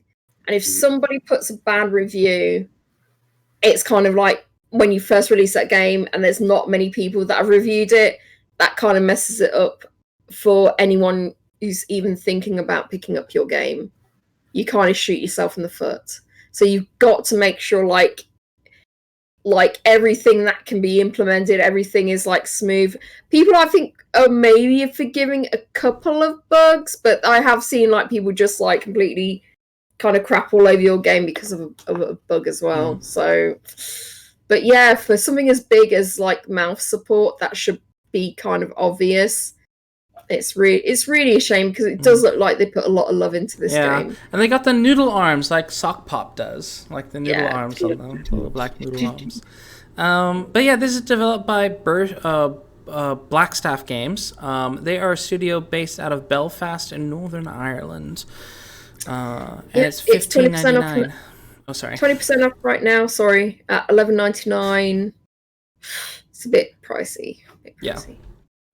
A little bit pricey. So, it does seem to be a really interesting idea. So hopefully, with all those fixes, its a review score is going to climb in the coming weeks. So, next up, Friday, April 23rd, we have Underland: The Climb. Use the elements of the scenery, such as picks and many others, to drill the soil to the indicated location. Destructive terrain, fluid mechanics, and the laws of physics must be handled correctly to solve the puzzles. Escape the city of Underland. So this is actually a sequel of another game we've talked about, which is Underland. Yeah, just Underland. So this is the sequel to that, I believe, or is this the prequel? It's one of the two. We spoke about this because the Underland was released in February. Yeah. Underland was released in February, and this is another game that's story related. Yeah, we spoke about this because it was the Underland because it was so horribly green. Yes, and this one it's purple. It's very purple, albeit I feel like the visuals are a bit nicer. Yeah. Oh, you know what's doing it? Okay, so in the original game, the backgrounds don't have any texture. It's just kind of flat. Whereas this one, the backgrounds have a little bit of texture going on. I think that's the main difference here, is there's more texture in the background. Like, I don't know, neon green. I think that's... If it's all neon green, it's like, oh... It's purple and pink. No. The gradient purple really helps, I think. But yeah, it's a continuation of the story. So I'm quite interested to see what this one's like. I know that I think it's Godless Weeb, one of our regular viewers, who was quite interested in the first game. So I'll have to, if they're not here watching now, I'll have to let them know about this. So to check it out. It is. It's definitely a good price. Oh yeah, this is $1.19 USD. Yeah, 40% off, £1 and 1 penny. Full price £1.69, not bad. And it's standing at 100% with 16 user reviews. We have no complaints. Yeah, completely. It's probably underpriced. Yeah, it's probably underpriced. I could see this game being closer to like $2.99 or $3.99. You know. Yeah, I think $3.99 would be reasonable because I've seen quite consistent times on the reviews, so it's like between an hour and a half and just under 3 hours. Or 3 hours. So it's like it's pretty consistent. Consistent timings. Yep. So, yeah. Yeah, half the price of the energy drink that you're consuming while you're playing it. Well, so basically, the city of Underland was attacked by extraterrestrial creatures. The invaders issued a signal, and now many of them are in the city. Help Ivy survive as she escapes to the Earth's surface. On her journey, she must use various tools intelligently to be able to dig the ground, avoid acid, and go through very strange constructions. The elevator is the transport to the Earth's surface. Dig, avoid acidic fluid, solve the scenario's puzzles. At each stage, the player must use the elements available in the environment. Use picks, pumps, pipes, and many other tools to get to the next elevator. There are very few ways to get there, so the player must combine the direction of the path with the physics of the elements to succeed. Thus, each scenario is a big puzzle that must be solved to reach the end of the journey. Yep. Bad. So yeah, just a good old puzzle game for you to exercise your noggin for what sounds like an hour and a half to 3 hours. So, Yeah. Next up is SJ19 Learns to Love. SJ19 Learns to Love is a short boss-focused Metroidvania about a killer robot who learns to love. Explore, defeat bosses, and gain the power of love. So this is like, I would call, this is hyper minimal, like 8-bit or pixel art. This is really minimal, but I do give kudos to it being minimal, and yet I can still tell what all the different things are. They've been quite creative in the designs. So, And also, whoa, is this really out there? yeah.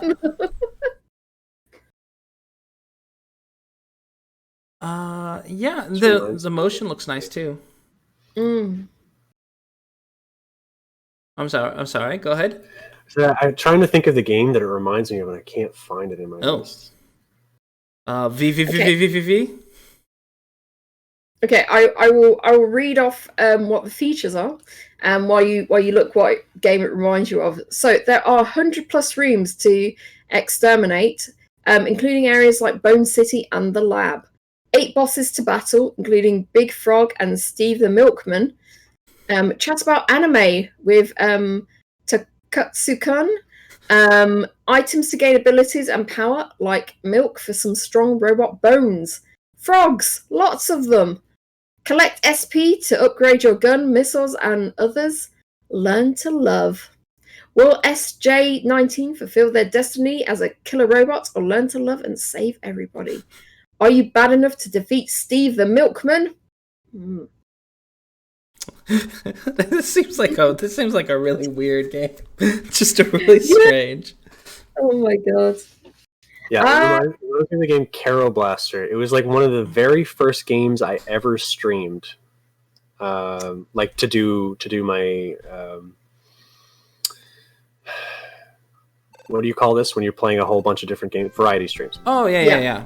Yeah, so when I started my variety streams, this was like one of the very first games that I played was Carol Blaster. But it just reminds me of that. I think even now, looking at the video, they've improved the look of the game. When I originally played the game, it didn't look like that. Oh, really? Wow. Interesting. It looked a lot more... Was this your 20-minute try games? Yeah, try streams. Yeah. I couldn't figure it out, so I went back on my Twitter and to scroll to the very bottom. Carol Blaster. Yeah. Okay, this one looks really sweet though. I got a little bit of nostalgia here for the SJ19 Learns to Love. Mm-hmm.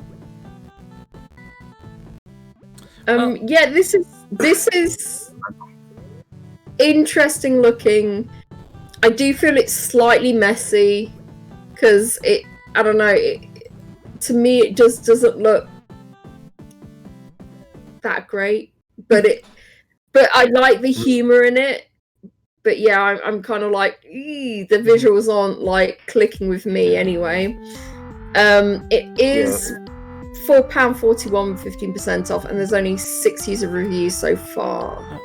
And back in 2018, this developer Zertuk also developed SpookyGhost.com, which is a similar kind of very retro pixel art. A bit less minimalist, though. Is this the one is that the one where you have to eat stuff?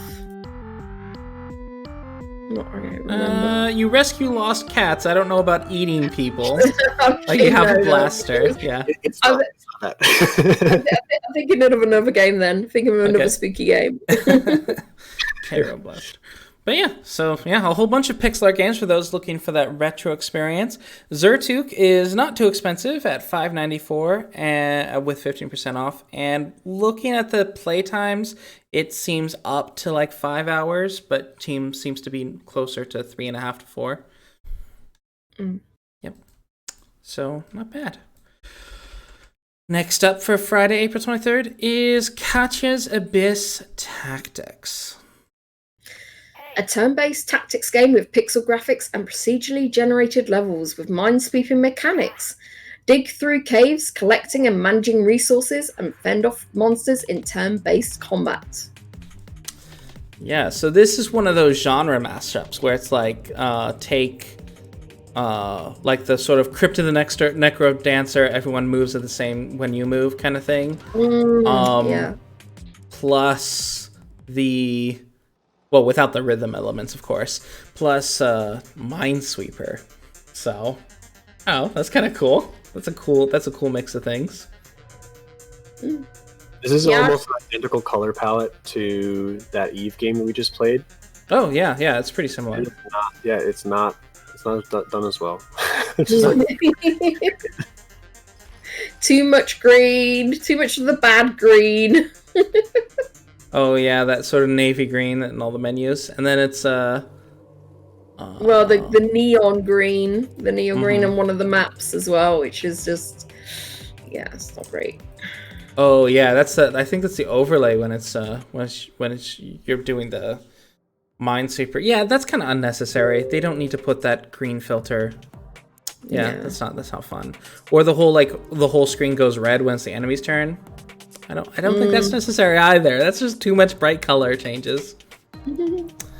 As far as gameplay though, I will admit I am a little bit addicted to Minesweeper, and this is I'm curious because I do like it when people take classic games like Solitaire and Minesweeper, and they just do something different with it. So it makes me curious.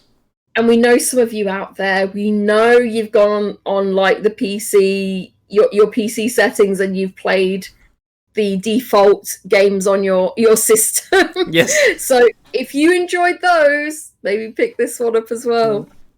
It is developed by Kiefer Nemeth, and this is his first game on Steam. But yeah, it is a solo dev. He's a solo dev. Yep. Although I'm not keen on the price. It is with 10% off. It is £7.49. Full price is £8.29. I feel that is a little bit much for this kind of game. And I take that back. He's not a solo dev. He's got the credits down below. So here it's just published by Kiefer Nemeth. But the executive producer was Megan Willoit. UI artist is Dante Chambers. Environment artist is Freenix. Character artist is Gaplin. Additional artists. Most of these artists, though, I think are they're like contracted. So it's like, hey, I need you to do this number of sprites, and they do this number of sprites and such. So, yeah. But the designer is Kiefer Nemeth. Yeah, a developer. Yep. I'm not sure how long this game is. One person down there has like 8 hours. Yeah, the other one has 3. So I'm just not sure. So yeah, and then there's only 2 reviews, so it's really hard to say. But I mean, true. I would mind the price if you're going to get your time out of it. Yep. And it's $10.99 USD and $9.89 with 10% off right now. But if it's somewhere between 2 and 8 hours, so that's like 4 or 5 hours. 5 hours. That's not bad. The next game you've put an extra word on, which I didn't. Oh, really? Oh, okay. So it's Cyrano. It's not Cyrano Story, so just Cyrano. Yeah. I do not see Cyrano when I look for it. It's the Ludo Narrowcon supporter pack featuring Cyrano. Okay, there we go. All right, so this is Cyrano Story by Pop Cannibal and Ludo. No, it's Cyrano. Not Cyrano Story. Cyrano Story is a completely different game. Different game. All right. I'm going to erase that. Okay, so it's just Cyrano. There we go. By Pop Cannibal and Ludo Narrowcon. All right, here it is. Support Ludo Narrowcon by purchasing this bundle of content, including Cyrano, an exclusive game by the developer of Kind Words, commissioned especially for Ludo Narrowcon 2021, an album of music and a treasure trove of desktop wallpapers. So yeah, this game. So the narrative festival that's currently going on until is it the last day? It's tomorrow. The last day is tomorrow. If you are a fan of narrative games, you've probably noticed that a lot of your games have a massive discount. But yeah, this is a game that's been specifically made for the festival. So it is Cyrano Bergerac. So this 1 hour adaptation of the classic stage play, Cyrano de Bergerac invites you to fight with blades and wits. Cyrano is the greatest swordsman and wordsmith of all of France. He also has the largest nose and the fiercest temper. He has stood alone against 100 soldiers and can best the wits of any poet alive. But when he falls in love with Roxanne, he is hopeless. How could he ever love How could she ever love a ridiculous nose? When Roxanne falls for a beautiful young soldier, Cyrano sees an opportunity to share his heart but hide his face. So command your small band of friends and in turn-based battles as you journey from Paris to Arras to fight for friendship, honor, and love. Compose love letters using your own words to win Roxanne's heart. Takes center stage in one of the greatest plays ever written. And it also comes with a compilation album and digital wallpapers, and you support Ludo Narracon. Oh, interesting. This is kind of an odd thing to do, to release a game where it doesn't actually have a standalone version on Steam. It's like a pack. So that's why I could not find this, because it was like, oh, how interesting. This is the first time that I've seen a game use this sort of like business model. Yeah. Where it's been like Netflix does this all the time, where shows are commissioned based on what people are watching. Yeah. So like this was commissioned specifically for this event, and really, in looking at it, it's really just advertising the event more than it is the game. Mm-hmm. Exactly. Yeah, this is because I'm really interested in the actual just the actual game. It's like I haven't actually like tuned into any of the convention things that they've had on, because I know they've had panels and everything, and I am usually interested in stuff like that, but it's just like, no, I can't be bothered. I just want the story, which just seems very interesting. But it's, you know, it's nice that they've reached out to this guy.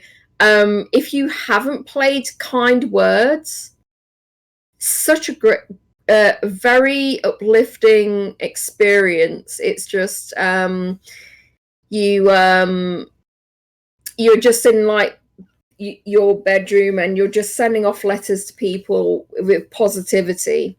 And I picked it when it like sort of a couple of weeks when it first came out, and it's just nice to hear positivity from people, and you just collect stickers.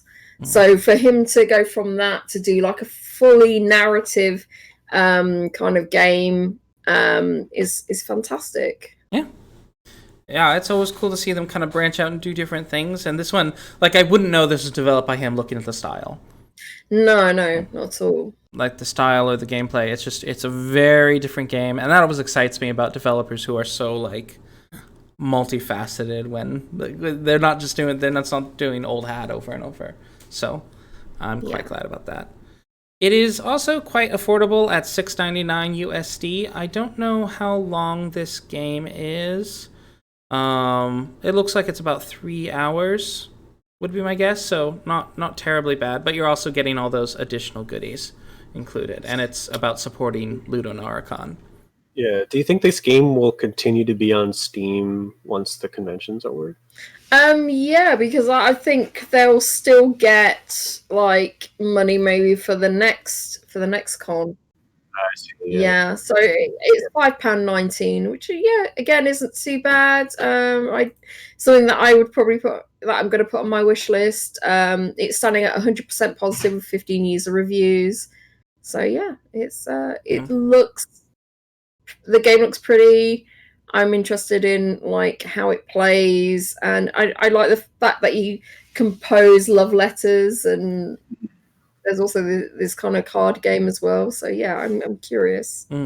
I do like poetry. I wish more games kind of involved poetry, and like if you've heard of the there's a card game in Japan called Karafudo. I think it's Karafudo, and it's so that you have it's these 100 poems on these cards, and basically it's you have a poem or you get a hint to the poem, and you have to grab that card that's being referenced as quickly as possible, and that's the game of Karafudo. So it's all about this sort of it's a game being made out of poetry and like knowing.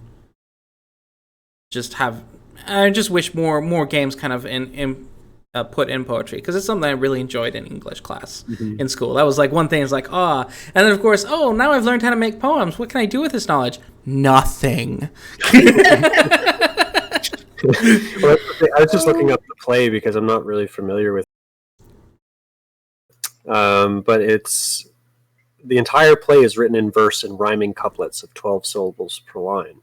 Oh, so I was trying to see if like the actual game was rhyming or anything like that, if they were implementing that, but it would be tough to do, and it's probably why they like this so much. But yeah, I didn't read this or study it at all. Yeah. There's a film with that famous French actor who was in Green Card. He stars in that film, and I forget his name, but yeah. It's funny because he has like this big honking nose that's going on. Because yeah, that's the thing. He's just like obsessed with the fact his nose is so massive. Well, with that, we're now done with the release list. Finishing off with some poetry and some fundraising. So now the question is, what was the best of the week for you? Who wants to go first? I can go, I guess. Okay. So I added a couple there.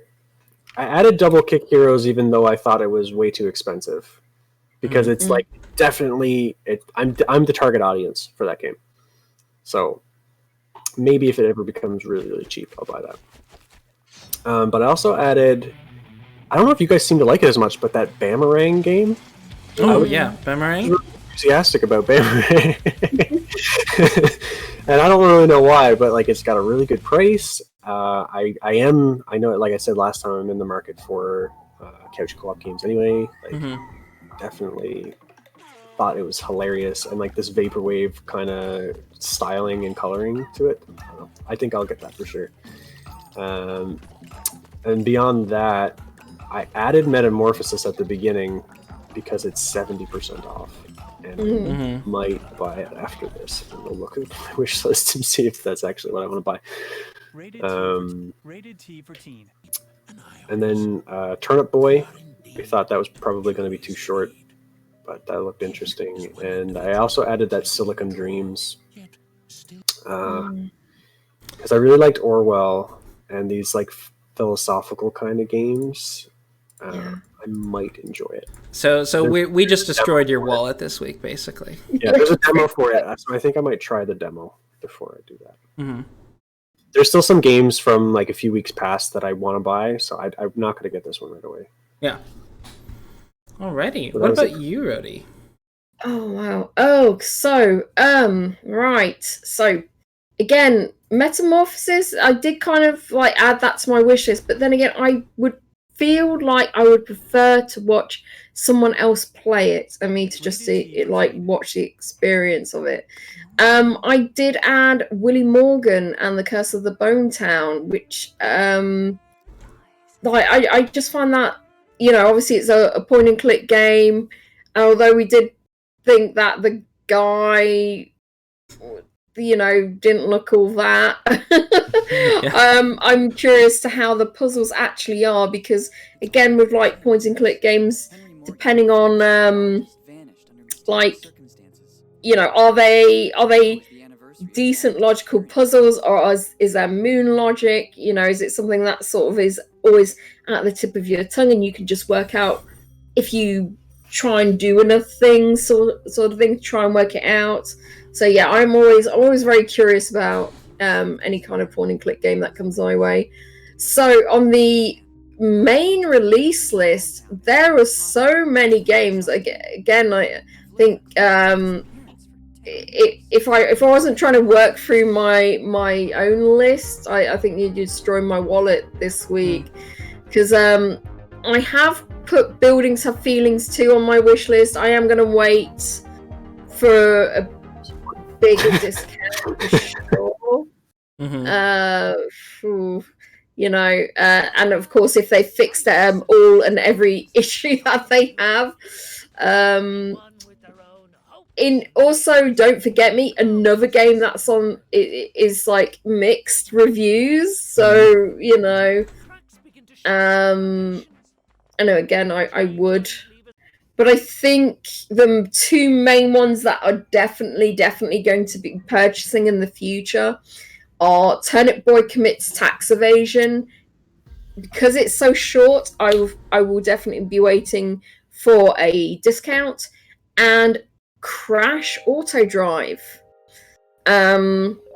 It's 20% off right now at £5.75. So again, I would wait for a something that's a bit cheaper. But yeah, it's like murder mystery. It's like I'm definitely for that. Absolutely for that. Oh yeah, and Silicon Dreams, I did put it on my wish list, but I think I'll wait a bit longer because I'm not the biggest fan of like Papers, Please, because I think I had a problem with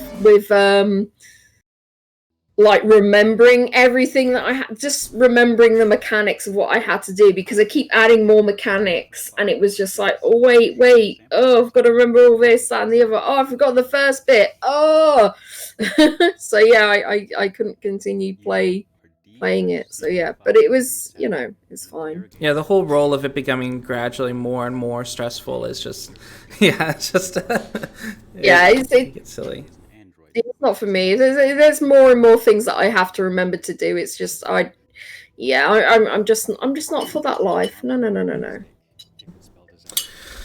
Well, what about you, Dewey? Well, it's actually been kind of difficult this week just because it's there are a lot of really neat games this week, but probably of the games I would put on my best of the week, I'm kind of surprised about myself, but in the Catchup, it would be Popup Dungeon. It's just, I'm really curious about it. I think I want to check out what the campaigns are and see. I have this on my wish list. I really want to check it out, but what I'm going to do is I'm going to watch some streams. But of the things in the Catchup, this one spoke the most to me. If I'm going to give another one, I'm less cautious. It's interesting enough. Metamorphosis is definitely on my wish list. I just know that game, you know, it has a certain scope. This game, Pop-Up Dungeon, interests me because it could be so really very cool. I'm just not sure. So yeah, it's really hard to say. I was curious if you were going to add that at the end. Yep, I'm definitely adding Pop-Up Dungeon. It's like if anyone's going to pick up Pop-Up Dungeon, it's going to be Dewey. Yeah. Also, they're in Dallas. Yeah, yeah. So I am really curious. And when I do have more flexible transportation and such, and of course when offices are going to be more open to having visitors and such, I do really want to go kind of just talk to people around Dallas and see all the little indie devs. So all the small indie devs. I think that'd be really fun. Yeah, I used to playtest at the Ubisoft here. Oh, that's cool. They do mobile development. I can't talk about any of the stuff they did, but like I used to playtest there, and that was such a cool experience because they would just pay you in games. They'd be like, you come playtest, and then we'll give you 2 free copies of whatever game you want that we make. And I got like an Assassin's Creed game and like South Park, one of the South Park games. But I don't know when we're ever going to get to do that stuff again. So. I used to live next to Monolith Games, which they made, of course, Shadow of Mordor games.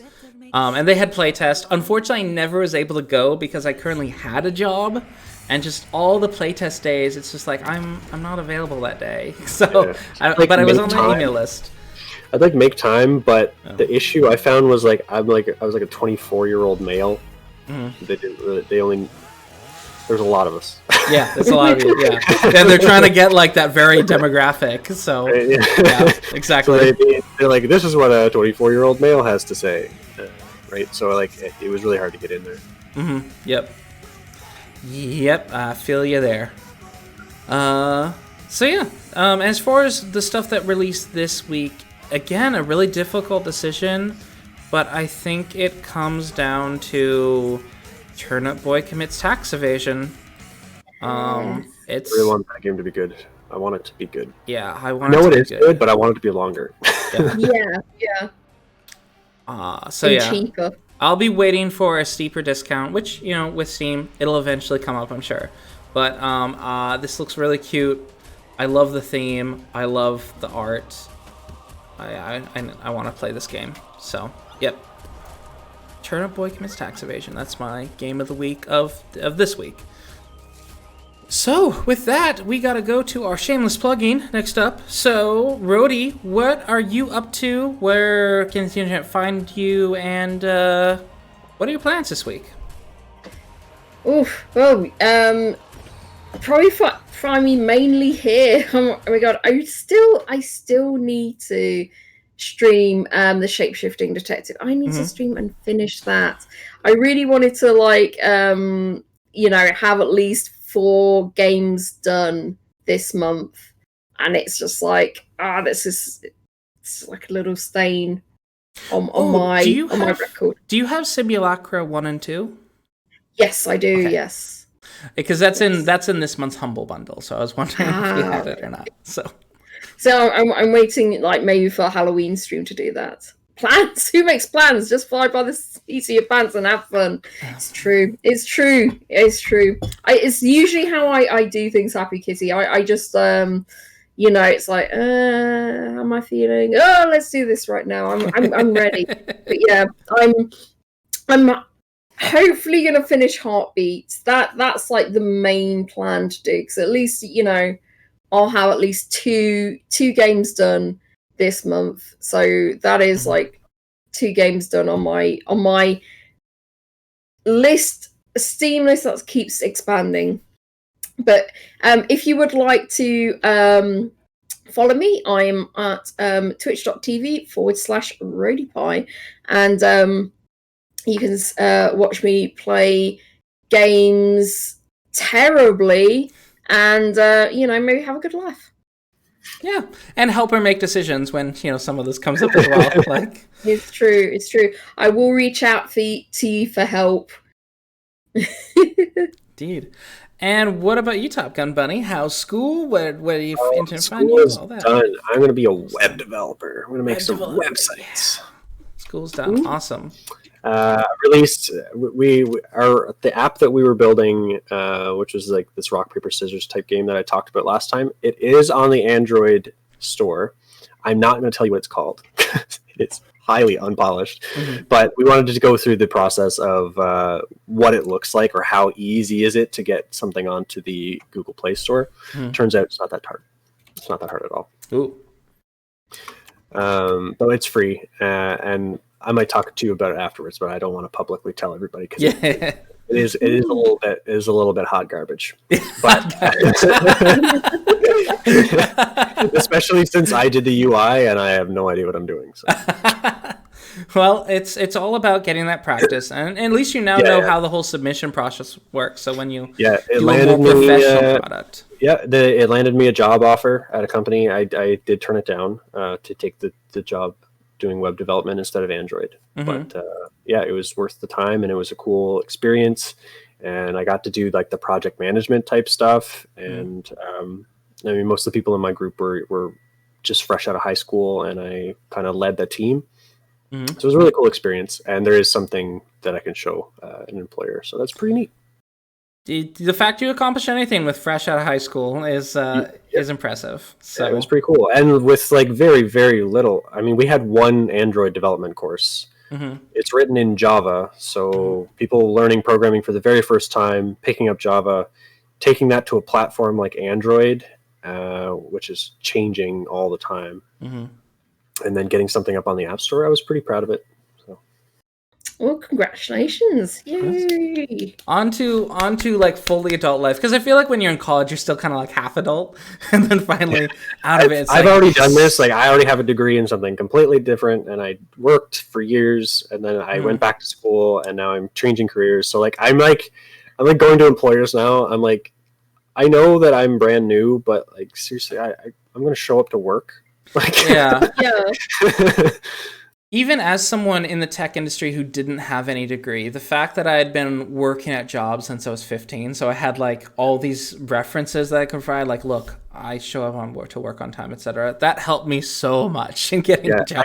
I'm just so exhausted. Like I'm so exhausted just even thinking about it at this point. But like seriously, like the new grads and people who are just going into the workforce for the first time, they don't even know what it's like yet, right? So like I'm trying to like vie for a little bit of extra pay, a little bit of extra compensation for having that kind of background. So hopefully I'll be able to climb that ladder a little bit quicker. And yay! Yes, I hope. Awesome. Fingers crossed. Starting a brand new season. Yeah, starting not next week, but the week after. Very beginning. Well, it's gonna be next Monday. Ooh, exciting stuff. Well, good luck with it all. Thank you very much. And let us know, how you're getting on. And I hope you can, I think they're going to give me a MacBook, where the first time I've ever seen or touched one. Wow. I've been a Windows user like forever. And they're going to be like, yeah, but you work in digital marketing now, so you're going to use a MacBook. Wow. Well, I hope, you'll still be able to come on the podcast occasionally. Oh, I hope so, yeah. Yeah, nice. I'll see how that pans out in my first few weeks. Well, now you won't have cram school on the weekends, so it's like homework. That's what I used to do before, right? Is like I would. My wife works through the weekend, so I would work during the weekend, and then Monday and Tuesday would be our days off. Usually, I would attend some classes and stuff. But yeah, real life stuff. Yep. And of course, to our chat, thank you for hanging out. Happy Kitty, and of course to the lurkers, thank you for also checking in. And to the lovely folks on YouTube, thank you for watching. And please like and subscribe, and also check out our Steam Curator page, which you can find down below. And for the folks on Twitch right now, you can find it, if I can, right there. So nice. And with that, farewell and goodbye. Bye-bye. Bye, everybody. See you.